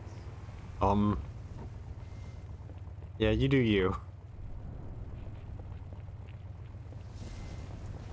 I'll drive. Okay, but I get to choose the station.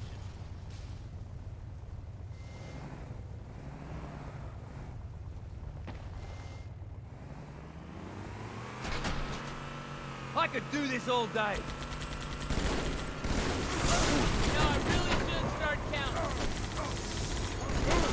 Haha, we are care frickin' free, man. Whoa. Oh. Scarab's here. Trouble, brother. Hop out, because I don't want to be in that thing if it explodes. I probably should care more about if they're going to run me over, but...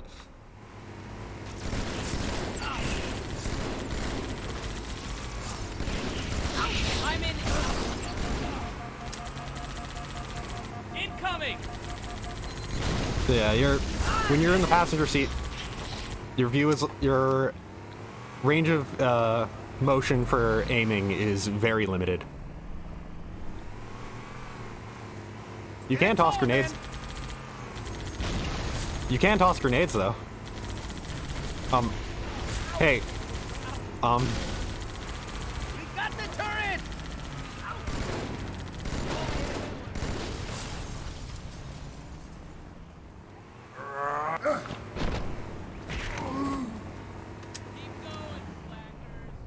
You didn't know how to deal with the cross-up. Oh, hey. Warthog that isn't on fire, it's sparking. It is on fire. That's, I guess, a positive.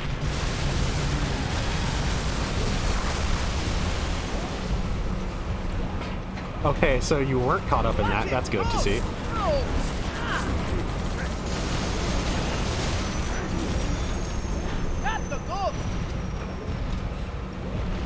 Hey, what's over there? Sometimes when you hear a ghost explode, it's just, that's a good moment to look around and see if you can just spot it flying through the air. So yeah, it's just a turret set up here. And I can take an SMG, but nah.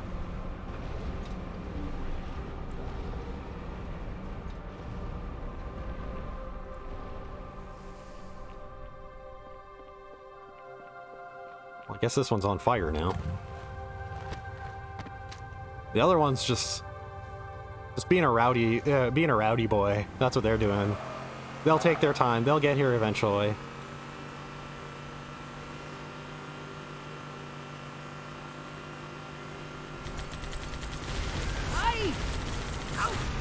I killed one!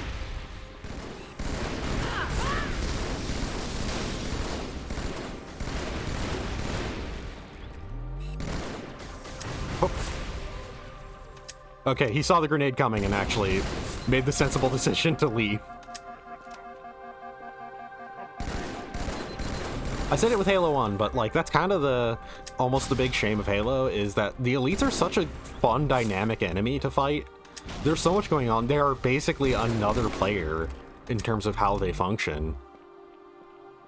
But like it makes it so when you're not dealing with the Covenant, that like it genuinely does kind of like make the game not as fun because you're no longer dealing with just super really dynamic enemies that are just really interesting in how you can approach any situation and how they react and whatnot. How they do kind of function like players.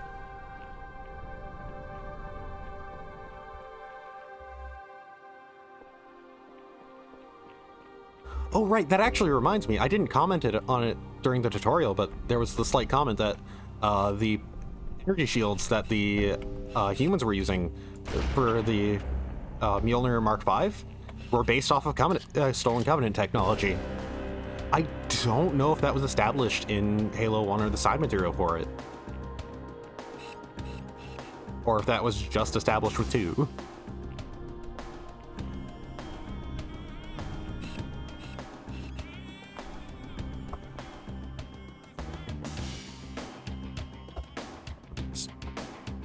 Go for a nice run.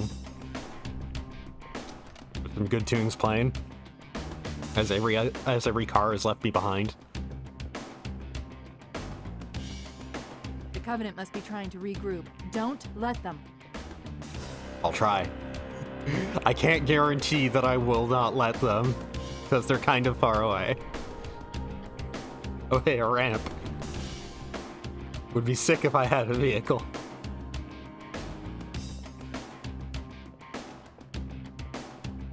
Wow. Hell yeah!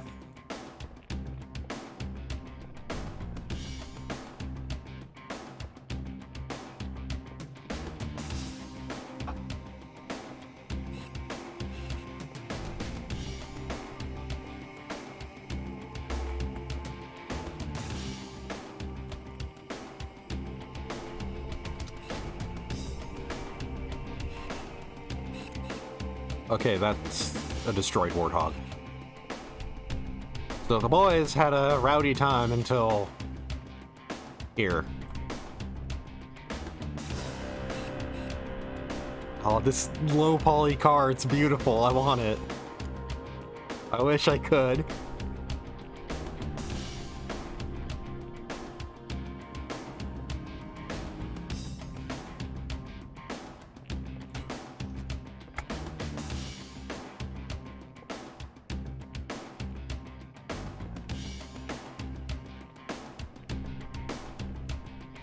Gotta run. Gotta stop that carrier from regrouping.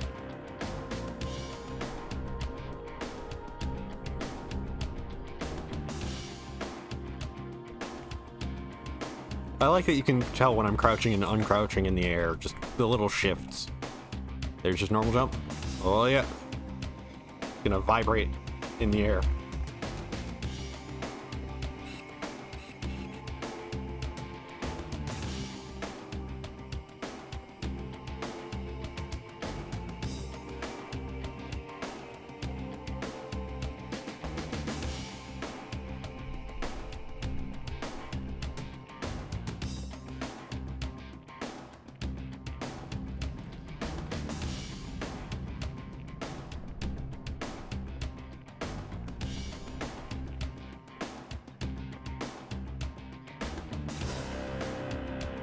This music is just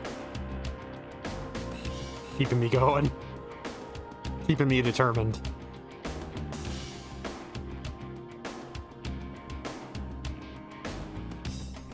I believe Halo 3, or maybe even some later levels in this game, will be where they start to, like, for sections like this where you're kind of expected to have a vehicle and drive along to, like, end of a highway or whatever, they will dot the area with multiple vehicles just in case you lose yours.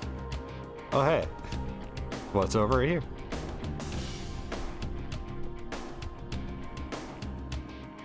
Nothing. That might be part of finding an Easter egg. I actually don't know. Because there's a couple here. There's a couple in Cairo. Well, not Cairo Station, in outskirts. There's two big ones. They're both kind of tricky to get. Oh, hello. I think you fell asleep, waiting for me. There we go. Yeah, here in Outskirts, there's a couple of Easter eggs that are pretty distinctly hidden. The way you find two of them is they're both, like, right next to each other. Like, almost. I'm probably not going to be able to get to them, because it is tricky to do. It involves getting a Banshee to try and swoop at you so you can hijack it. Which is normally not really meant to be that easy. But if you can, there is an area you can fly to that has two silly little things in it. Come on.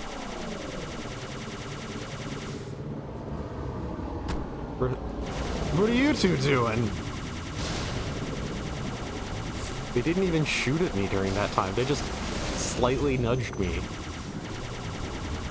As the other guy was trying to question if he wanted to stay here or not.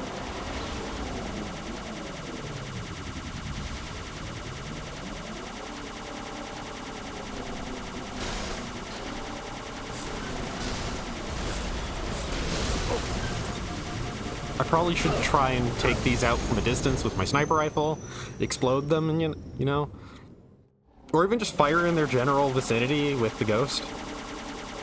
Hope that they're a big enough target that'll eventually hit them.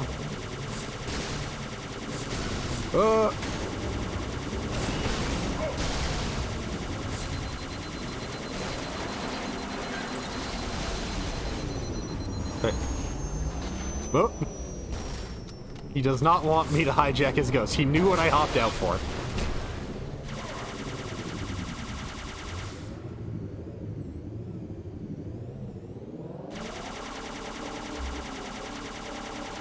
Oh, the rhythmic sounds of the ghost firing. Oh! He had the same reaction, actually. I don't think he saw me. I think he was texting while driving. Because I heard him distinctly make the same noise I did.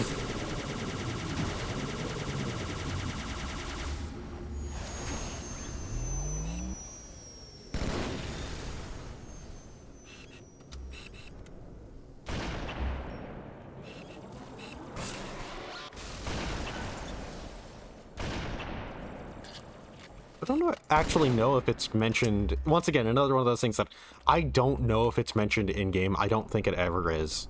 It might be mentioned in like late Halo, like 3 or whatever. But one of the other things with Arbiter, so I'm only able to call him Arbiter because the game already has in subtitles. But he actually does have his own name. They actually do have naming schemes for the different aliens, that all of them do have their own like specific things that they draw from, and specific consistent naming schemes among species and whatnot. I am generous, am I not?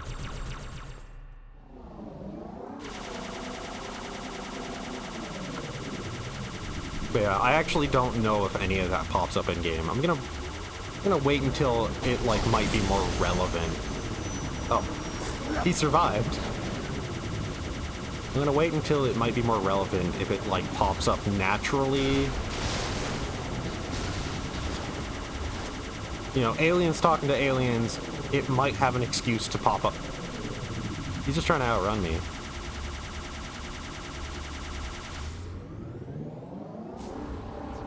But yeah, aliens talking to aliens, it might actually pop up during that.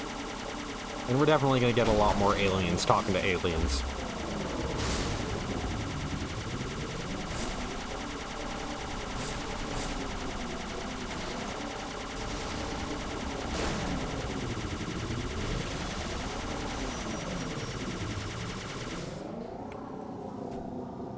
There may be a chance that this one elite, voiced by Keith David, is an important character, that he is named the Arbiter. And a very big portion of the opening was dedicated entirely to showing us him. Come on. You didn't get hit in the head by that? What are you doing?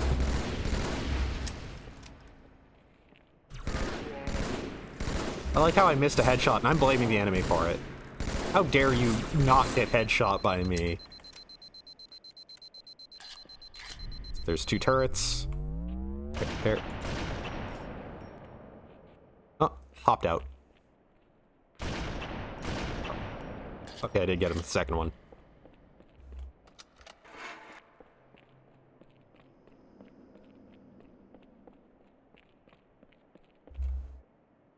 Music stopped.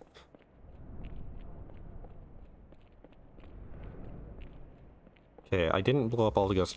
I'm going to go check if the other ghosts are in better condition, because this one's pretty torn to shit. Okay, there's one that still has a paint job. Oh, this one's in really nice condition. This must have spawned, like, after I, like, proceeded. Ow.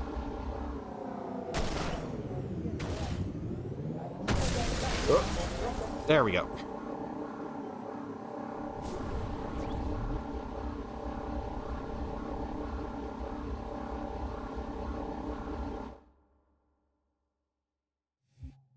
Oh, hey.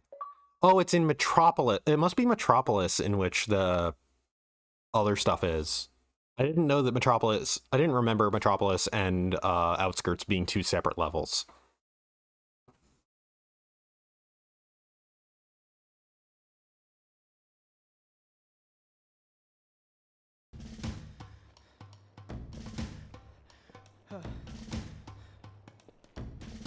It blew right through us.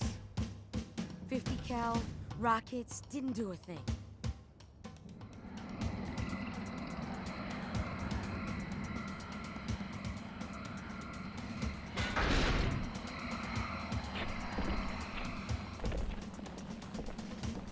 Where's the rest of your platoon? Wasted, Sarge.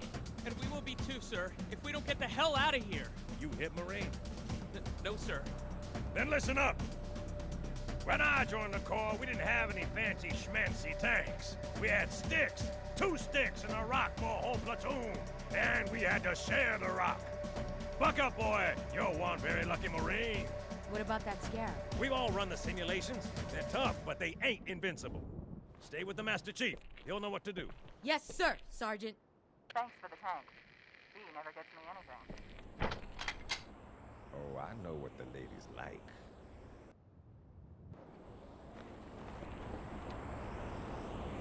Ladies like grinding threads. Well, grinding threads. Yep. Hopefully. Okay, that one guy has a rocket. I'm in. And she has a battle rifle. Yep. The important thing about the tank in this game? It now has tank controls. Is that it? Come on. It moves in the direction that you hold the stick or press the movement keys in. And the camera is always forward for it. Well, the camera is always forward for it, but you can hold to the left to make it go to the left. Hold the right, make it go to the right.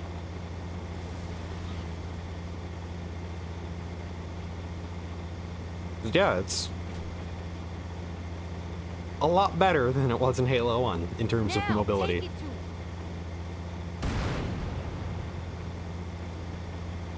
It works how you think it should work. Heads up.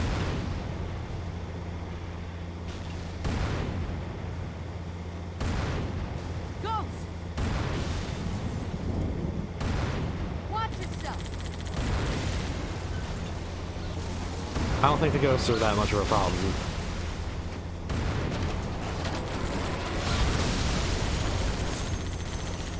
Yeah, admittedly, I do actually have to be kind of careful in this. I do have to make sure I avoid taking too much damage, because, once again, all vehicles are destructible. I'm not just going to be able to walk along and just be invincible for this section. I do actually have to try and avoid taking damage. Try and take out that wraith from a distance.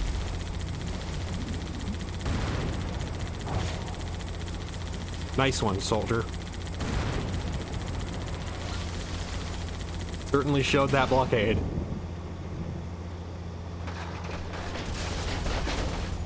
Right now, the biggest source of damage to the Scorpion here is running over ghosts and causing them to blow up underneath me.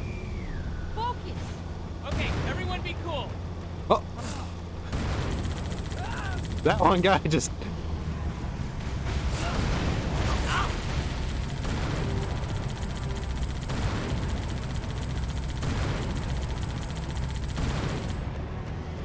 That one guy... come on! I'm trying to talk! Yeah, this would be where you would try and board a Banshee, I believe, to get the specific Easter eggs for this level.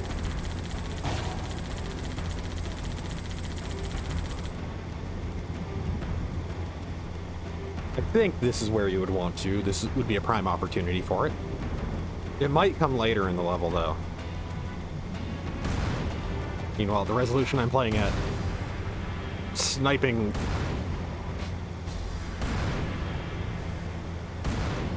with the Scorpion. Also, Scorpion's rate of fire on its main cannon is immensely higher. It is no longer has the massive reload rate.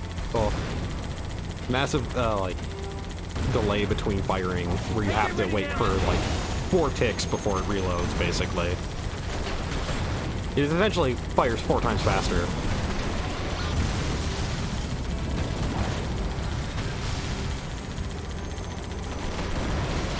Once again, a showcase of look at how much better this is in this game compared to the first. When the first was already really remarkably good when it came out.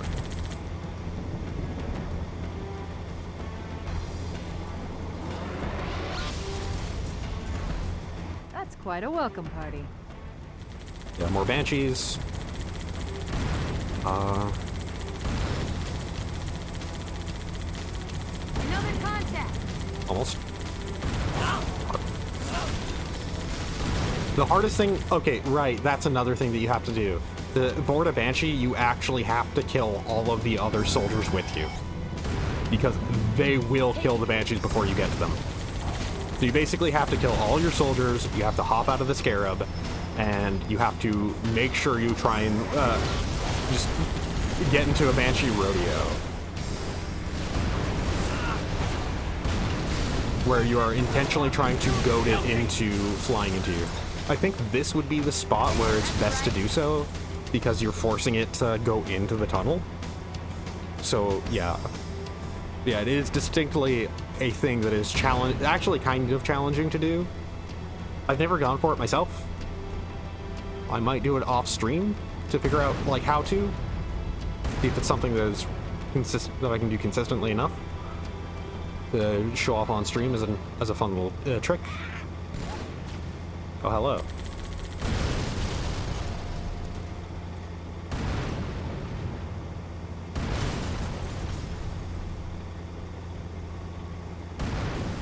If they're hiding for cover, still won't save them.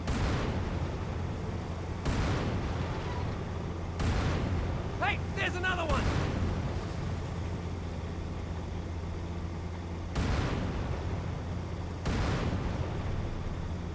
Yeah, the Scorpion. Pretty good. Defensive position. Unfortunately. That's the end of our fun. It's tight quarters on the other side, sir. Use this. Oh, hey, thank you. Also, I believe we did actually carry weapons between missions. Everyone, follow.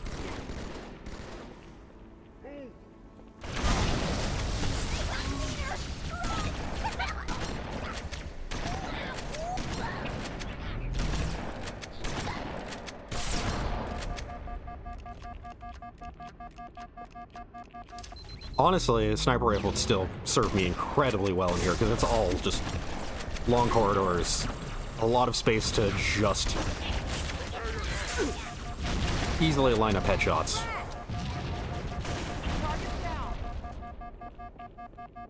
Don't even think about it. That's what I'm talking about. Keep it up.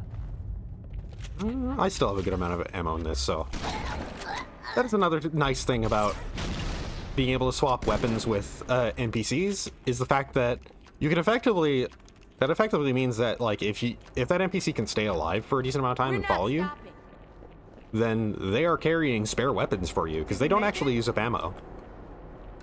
I don't think they use up ammo in Halo 2. I don't think they do in any of the Halos. I think that is just like a little thing for them. Make it so that, like, it is not explicitly a bad thing to have an NPC, like, carry a weapon for you.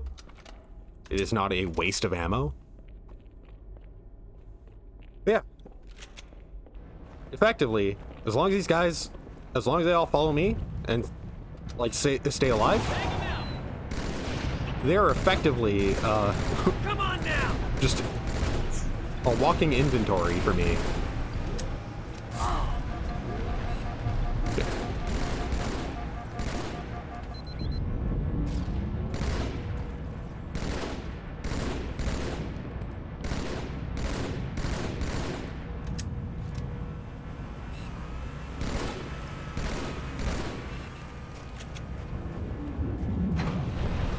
I pull out the shotgun, even though the elite that I'd be pulling it out for is... Oh! It almost rocketed me there. The elite that I'm pulling the shotgun out for, though, is like still like too far away for me, like way too far away to like try and even begin to use it. Use you on the gun, Chief. Thank you, Sarge, or whoever this is. Hey, it's the Goss one.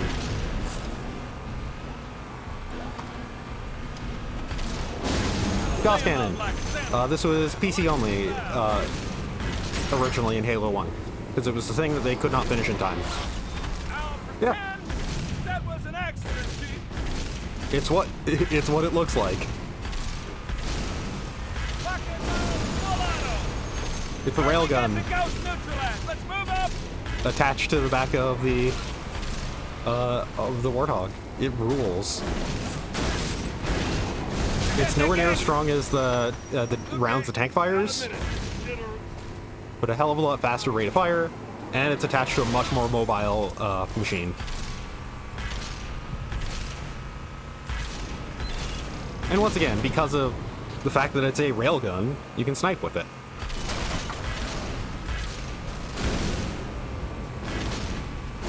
You do still have to wait for the animation to line up before firing. Using both hands, an idea whose time has come. Yeah, you do have to wait for like Chief to actually be like pointing in the direction you're aiming for your shot to go there. He fires wherever the actual physical like the model is pointing, not where your reticle is.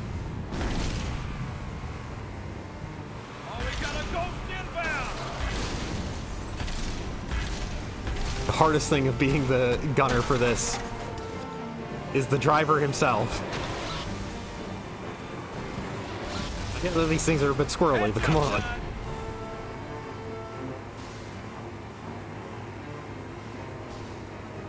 Aw. There are a number of Marines trapped City in center that is closed. building. The docks are closed. The Sector A is closed. Concentrate on Sector the B is raiders. closed. They're the biggest threat. Oh, right.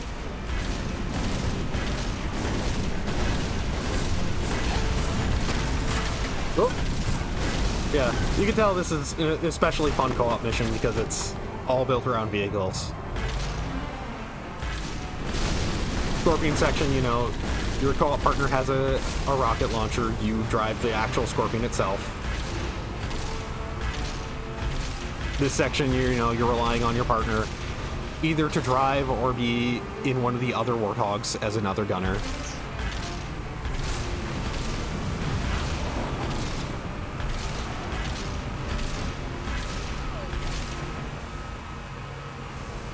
Yeah, just an especially fun multiplayer thing. Oh, that was one of our guys. Sir, Corporal That wasn't Perez, me. A Company. CP's this way. The lieutenant got hit as soon as we dropped in. That might have been me, but that wasn't me. Sergeant Banks, ma'am. He's up top. Come on, I'll show you. Yeah, rocket launcher. I can't. Okay, you can't swap with an empty gun. You can't, like, give an ally your empty gun. Okay. That's unfortunate.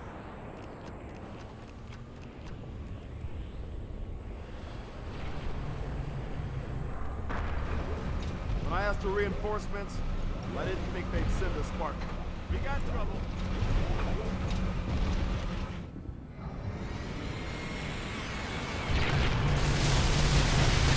So yeah, It's terror. the Scarab's a big deal.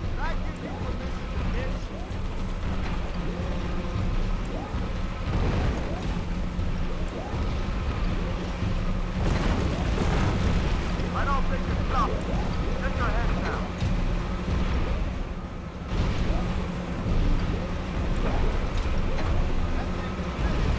Well, Marine, time to kill off the Scarab.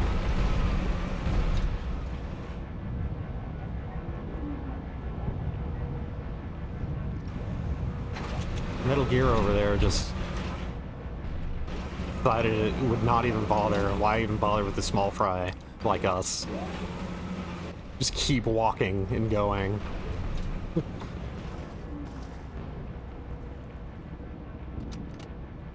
Anybody here have battle rifle ammo? Some spare magazines on you?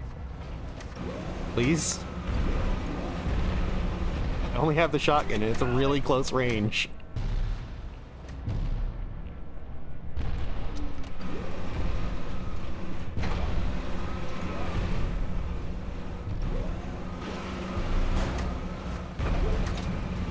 Oh hey, rockets. And battle rifle ammo.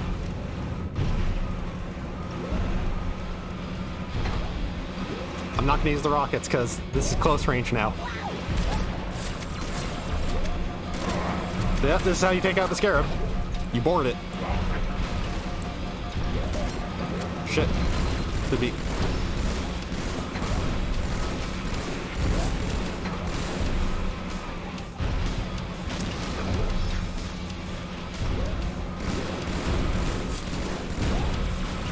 Okay, if you want to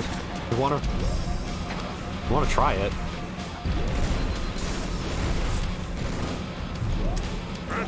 Oh, hello. Oh, also enemies can dual wield. Turns out.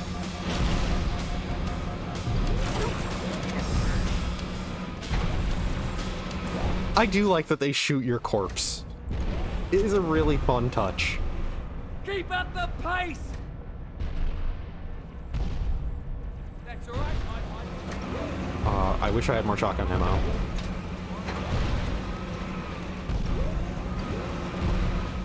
If I had a rocket launcher... Okay, so they don't actually give you a rocket launcher for this, but they give you extra rockets just in case you had one. I'm just gonna play it safe, lob some explosives down.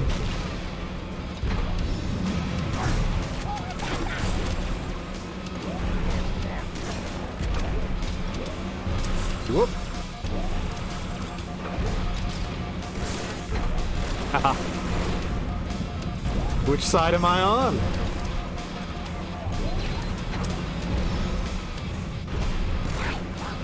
Oh, shit.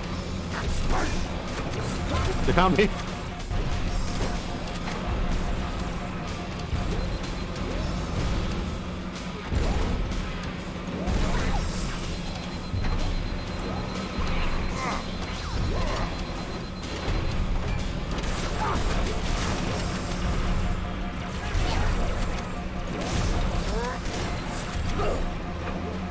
Oh, I'm playing it so risky right now.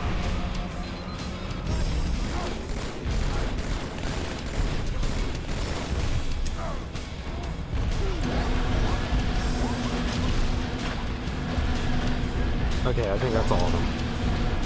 Unfortunately, I am actually low on ammo. Oh, hey! Beam rifles.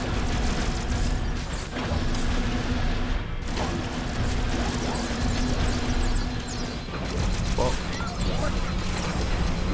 Oh, hello.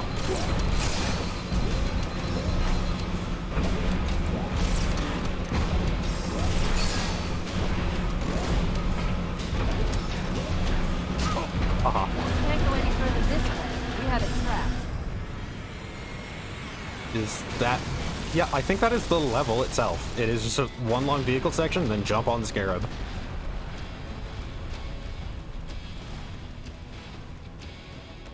It kind of rules. That's right, you mothers! Run! Not if we can help it, Sergeant. Extract the chief and return to an amberclad. Roger that. Status. Sir, the Prophet is bugging out. Request permission to engage. Negative, Commander. I'll vector 2 heavies for Starside intercept. Bam! Slip space rupture off the target's bow. It's going to jump inside the city. There's no time, sir. Green light. Green light to engage. Punch it. Get us close. Ma'am, without a destination solution... We are not losing that ship.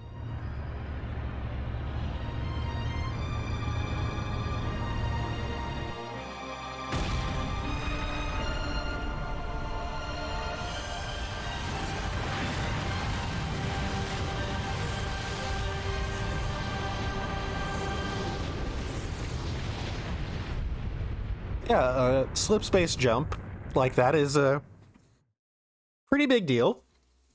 Pretty destructive. Sports a firefight. That one mean. Oh, and I beat the par score in Metropolis. Also, mission called the Arbiter that is in a completely different location than what we were just used to.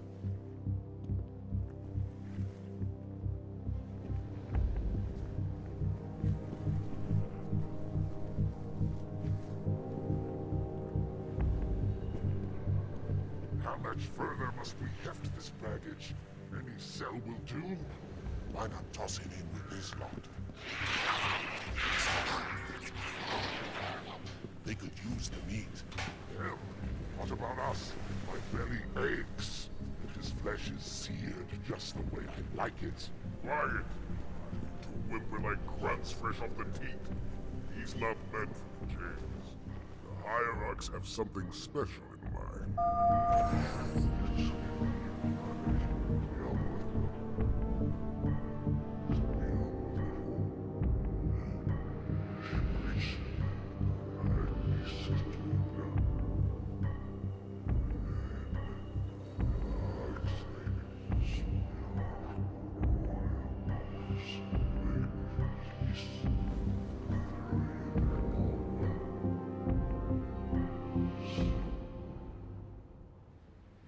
Prophets of truth and mercy. I have brought the incompetent. You may leave, Tartarus. But I thought... And take your brutes with you. Release the prisoner. The council decided to have you hung by your entrails and your corpse paraded through the city. But ultimately, the terms of your execution are up to me. I am already dead. Indeed. Do you know where we are? The mausoleum of the Arbiter. Quite so. Here rests the vanguard of the great journey. Every Arbiter from first to last. Each one created and consumed in times of extraordinary crisis. The taming of the Hunters, the Grunt Rebellion. Were it not for the Arbiters, the Covenant would have broken long ago. Even on my knees, I do not belong in their presence. Halo's destruction was your error, and you rightly bear the blame. But the Council was overzealous. We know you are no heretic. This is the true face of heresy, one who would subvert our faith and incite rebellion against the High Council. Our prophets are false. Open your eyes, my brothers. They would use the faith of our forefathers to bring ruin to us all. The great journey is a... This heretic, and those who follow him, must be silenced. Their slander offends all who walk the path. What use am I? I can no longer command ships, lead troops into battle. Not as you are, no, but become the Arbiter. And you shall be set loose against this heresy with our blessing. I wonder if he's going to become the Arbiter. Well, with the subtitles having already referred to him as such.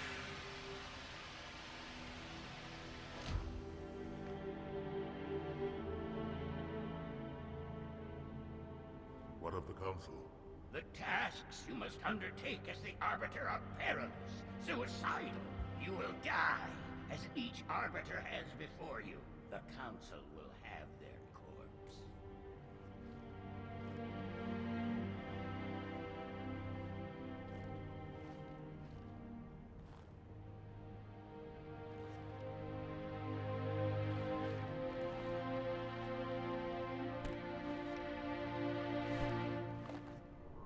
What would you have your Arbiter do?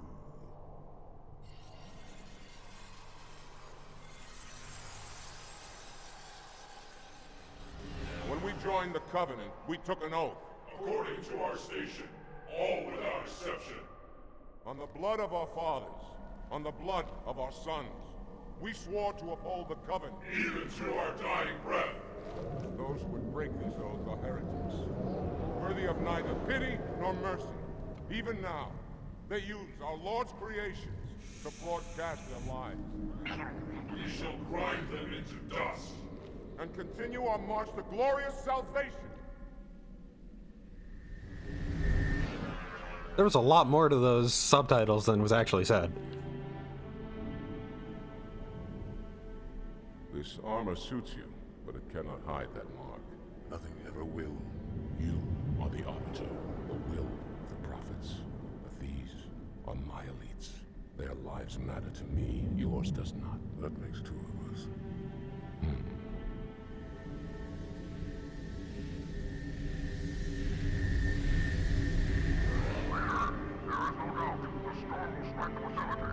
We'll be long gone before it arrives.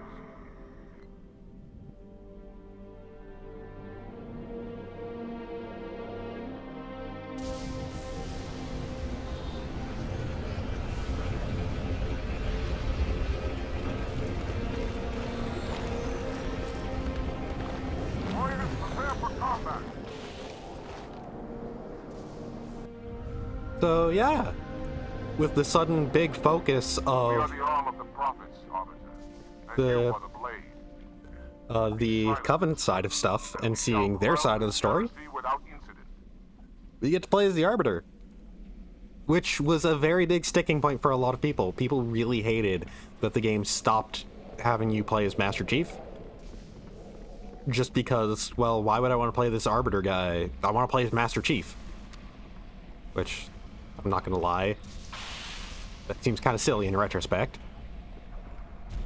So, here's a fun thing. Instead of a flashlight, you have active camo. I'm not going to be going for too long. I'm just going to be doing very simple. The storm has masked our approach. It should have their local battle net in disarray. Just a bit of a demonstration of playing as the Arbiter. It's functionally the same thing. I believe your hitboxes are actually just a little different. But, like, yeah, functionally the same thing. Purple UI instead of blue. Active camo instead of flashlight. Engage active camouflage. Reveal yourselves only after the Arbiter has joined battle with the enemy. Okay, StarCraft. Voice. You may wish to do the same, Arbiter. But take heed. Your armor system is not as new as ours. Your camouflage will not last forever. Explaining a game mechanic.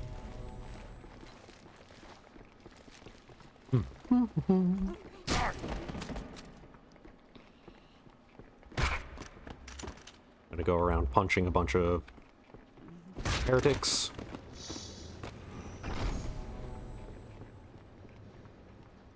Once again, if I fire a shot or if a shot gets fired, that's when all fighting will break out. Oh hey, Covenant Carbine. You know, the humans got the battle rifle? This is the Covenant's version of it. Single shot. Runs on ammo. It actually does run on cartridges. Or magazines or rounds, however you want to put it. But basically, yeah, it is full on just the Covenant's marksman rifle. Whoop. Yep. It's not as good as a battle rifle, but it does well in a pinch. It is full on just you use when you don't have access to the battle rifle. I'm gonna go nuts.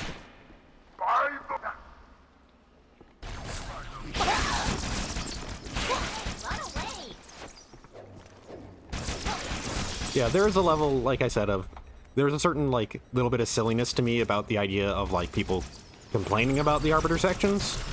Because the Arbiter is so fucking cool. He's voiced by Keith David. How could you not love him? Could you not want to be this guy forever?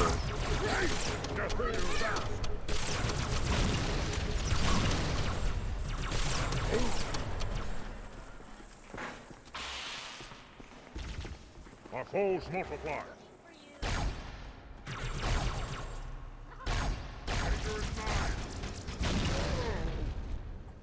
But yeah, just also just like I find the story stuff for these sections to be actually really neat too. So I can see people feeling like it's like what the hell is I don't care about the Covenant story. Like I want to pay attention to the human story.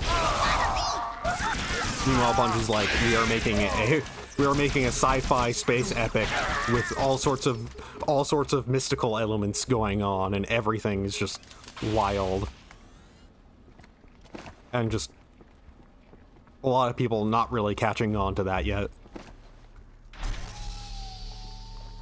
I might be able to actually clear this whole level in a decent amount of time. Like, I was thinking of cutting it short, but I'm having fun. Why have they sided with these heretics? With stealth.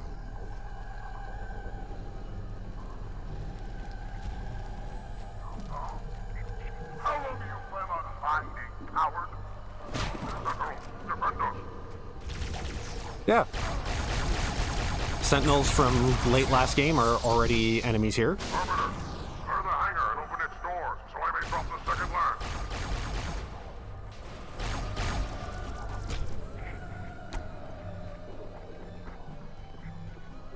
There should be something fun with the Sentinels now. Or I don't know if that's here or in 3. I will fully admit,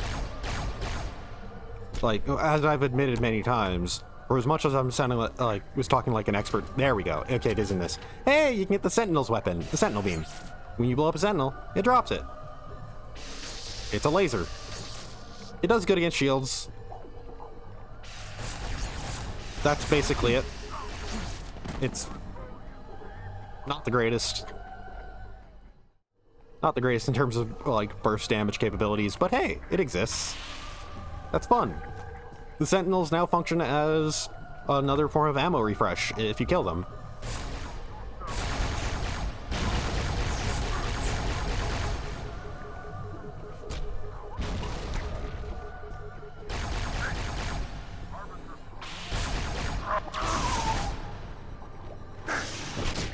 Well, screw you too.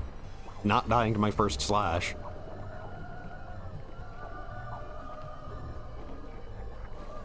But yeah, I will fully admit though, like, I am a complete mark for the Arbiter sections in this game. I really love Bungie's storytelling, and this is peak of that to me.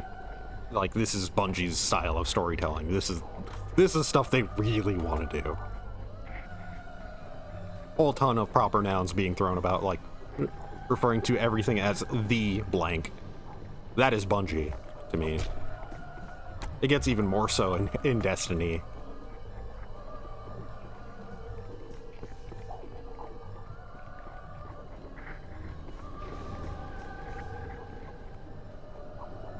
Yeah. Yeah, as I was saying, admittedly, I didn't play out anywhere near as much 2 as I did 3. I beat Halo 2 once. That was it. I think I beat it on Heroic when I played it on console. I played it on my 360, borrowing it from a friend before the release of Halo 3. Just making sure I was caught up. Because Halo 3 was a fucking event when that thing released. Find the controls to the hangar doors, Arbiter. Kind of jumping around and whatever right now. I'm kind of moving aimlessly, to be honest. It might be down here. No, that is definitely death.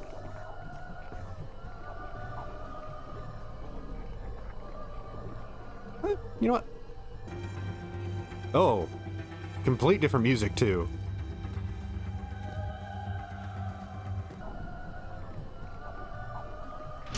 Kind of prefer the atmosphere this has, though that new music is it sounds very good from the brief glimpse I got of it.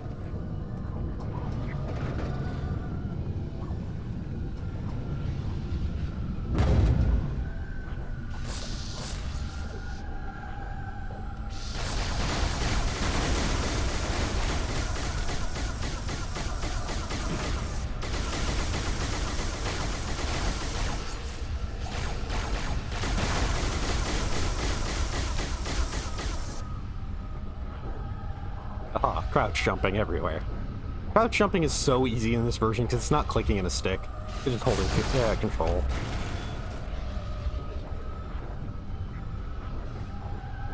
Hello. Oh shit, right. So hey, fuel rod guns. Remember those? They exploded in the first game. They no longer do. Fuel rod cannon. This was once again PC only thing.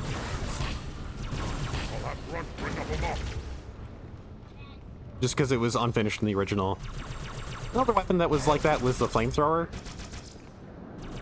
I think the flamethrower is in this game. It might be in 3. Like, it might be only in 3. I'm fairly certain it's in 3. Because I remember it being pretty key to certain sections. So, I'm guessing it's in this just on the level of, like, they finished it this time. So they put it in. Whoop. Any who could fight, join your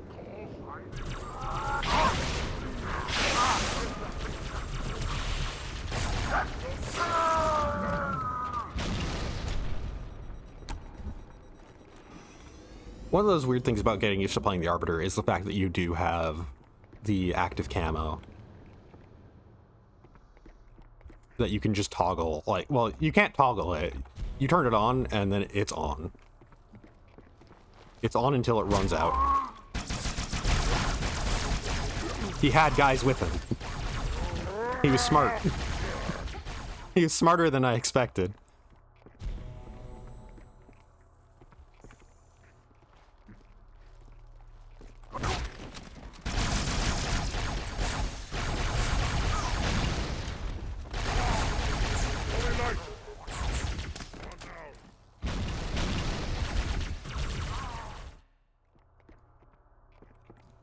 So yeah, by the way, if you couldn't guess, we're not going to be getting any human weapons during this level. There are 0 humans that'll be popping up here. This is entirely Covenant. So no frag grenades, no battle rifle, no shotgun, unfortunately. No, like, just nothing human. Entirely Covenant. Which admittedly does help for, like, there's gonna be a lot more swords than usual. Oh, I thought you were dead. And it's gonna keep us very well stocked up on carbine rounds. Where the battle rifle will... the battle rifle ran out often because... Uh-oh. Battle rifle ran out often because of it only coming from, like, other NPCs and whatnot, other humans. The carbine's used by literally goddamn everything here. So we're going to be getting a lot of carbine rounds. We're basically never going to be running out. It is the workhorse weapon for this level. It is what you use throughout the entirety of it. You can stay stocked up on it for the entire level and always use it, basically. Without really ever worrying about running out of ammo. Just because, yeah, like I said, everything uses it.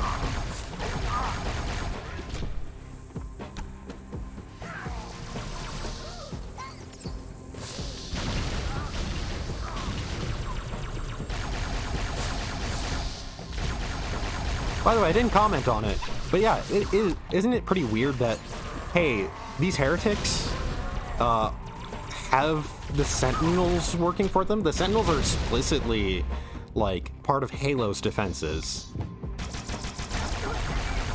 So either these, this heretic group found a way to reprogram the Sentinels, which that's highly unlikely given what we know about Halo's technology.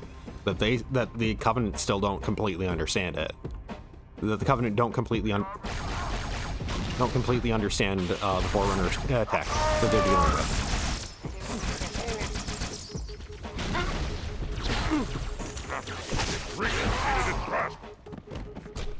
Well, I was incredibly lucky there. Yeah. So it's very unlikely that the heretics understand the Sentinels, understand the tech more than the Covenant do, that they'd be able to take what they essentially view as just like, we can't reprogram these, we can't really do anything with these. These are effectively neutral parties to us.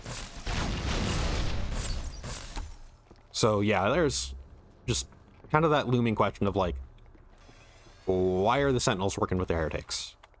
Been a long time, I actually forget entirely why. I have a good idea of it, though.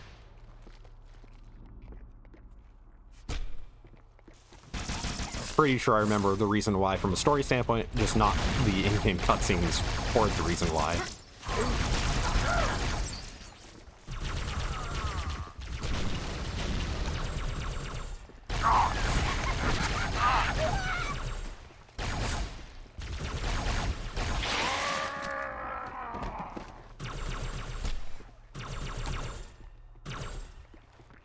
You can stop wasting your battery, it's a corpse.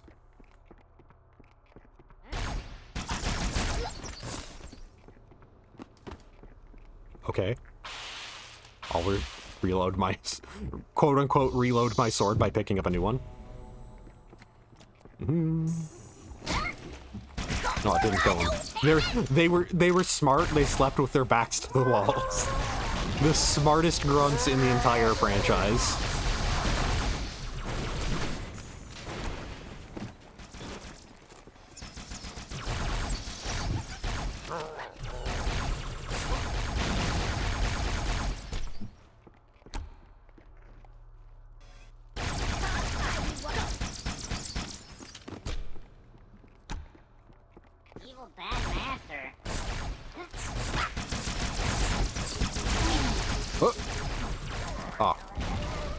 Didn't crouch fast enough.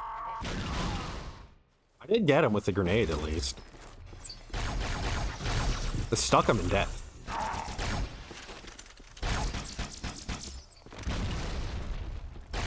The flip that they do rules. The only way to make these headshots more satisfying is Grunt Birthday Party.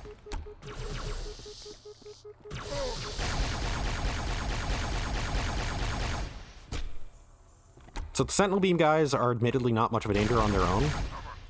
They're more just annoying, but they're dangerous when paired up with the fact that, like, there's going to be guys who have, you know, carbines and whatnot. But, like, the Sentinel Beam, not really a threat in of itself. But there's still something to focus down, that way they are not... that way they're not draining your shield. While everyone else is doing actual damage to you. Oh. Okay.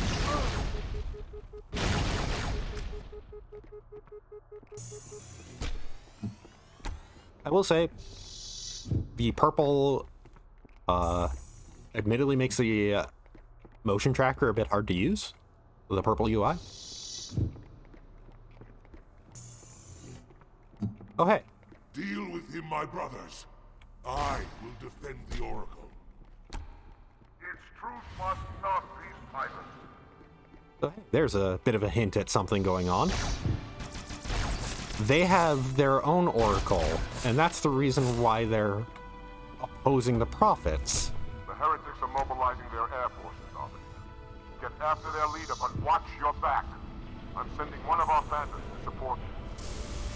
So they have a distinct thing that is telling them to not listen to the Covenant. Yeah, Banshee section. Why the Heretic Banshee? You can do tricks now. Heretic Banshee, I actually don't think if it's... I don't know if it's just the Heretic Banshee or if it's just Banshees in general. I don't think they have fuel rods anymore.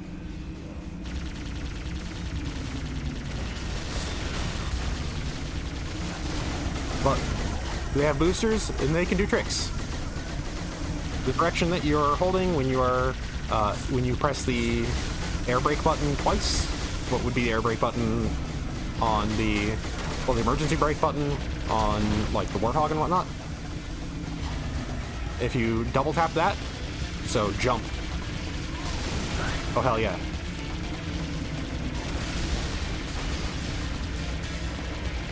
Fun fucking rules. It briefly sounded like something out of East. That ruled. Yeah. If you double tap the jump button while holding a direction, you do a trick. The trick that you do is dependent on the direction you're holding. There's no trick for forward. Back is that.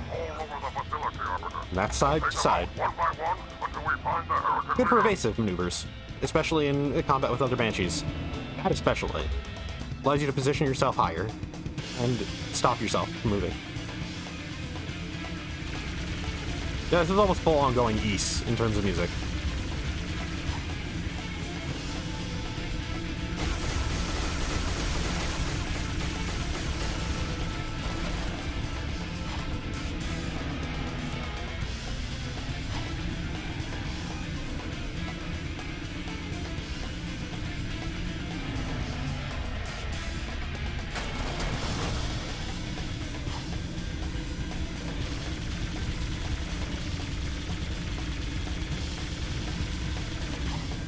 Yeah, just a vertical climb. Whoa!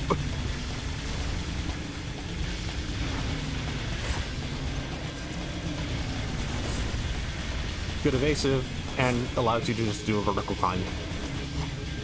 Oh.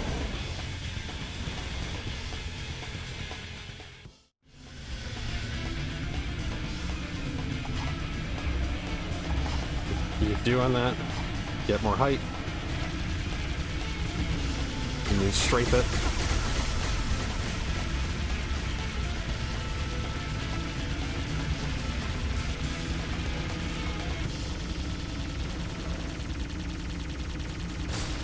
Ow.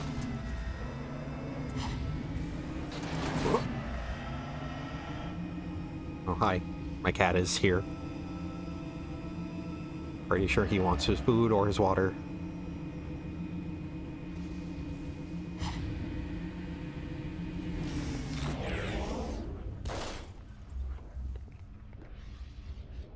Oh. Is there an inn to go? Oh. There's... I'm coming. Don't leave without me. I thought this was the stopping point. It's a point to get into a fresh Banshee.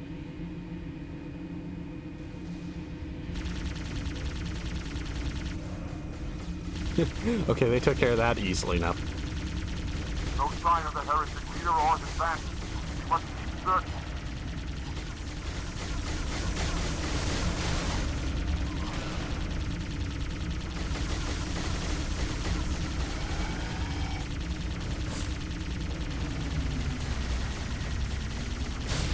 Ow. Shit. Also, I didn't mention it, but you can kind of tell you cannot shoot while boosting.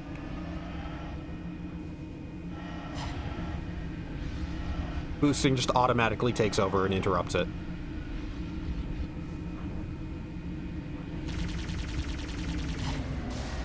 And you cannot shoot while doing a trick.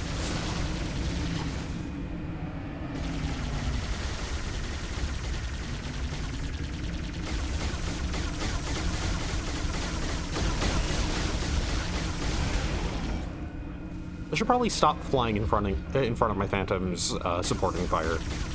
And that's what the name of those dropships are, is that they're Phantoms.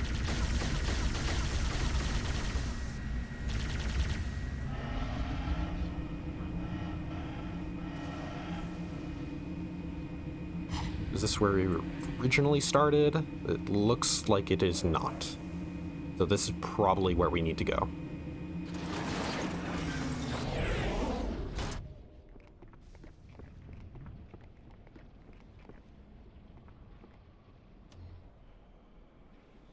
Emplacement destroyed.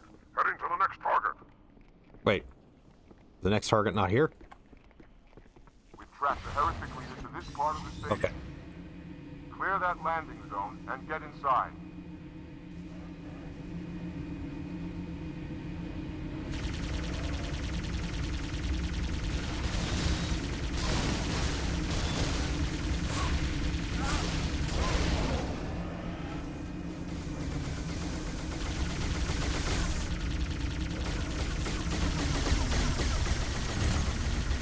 Oh, hey.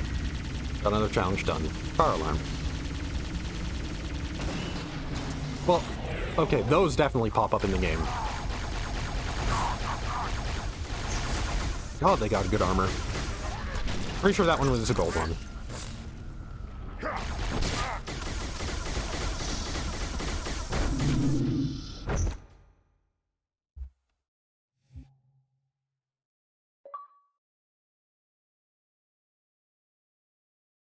I think I'm going to call it there.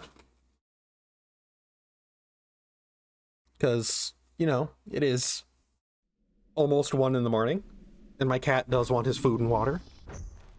And this will be a good point to pick up for the next stream.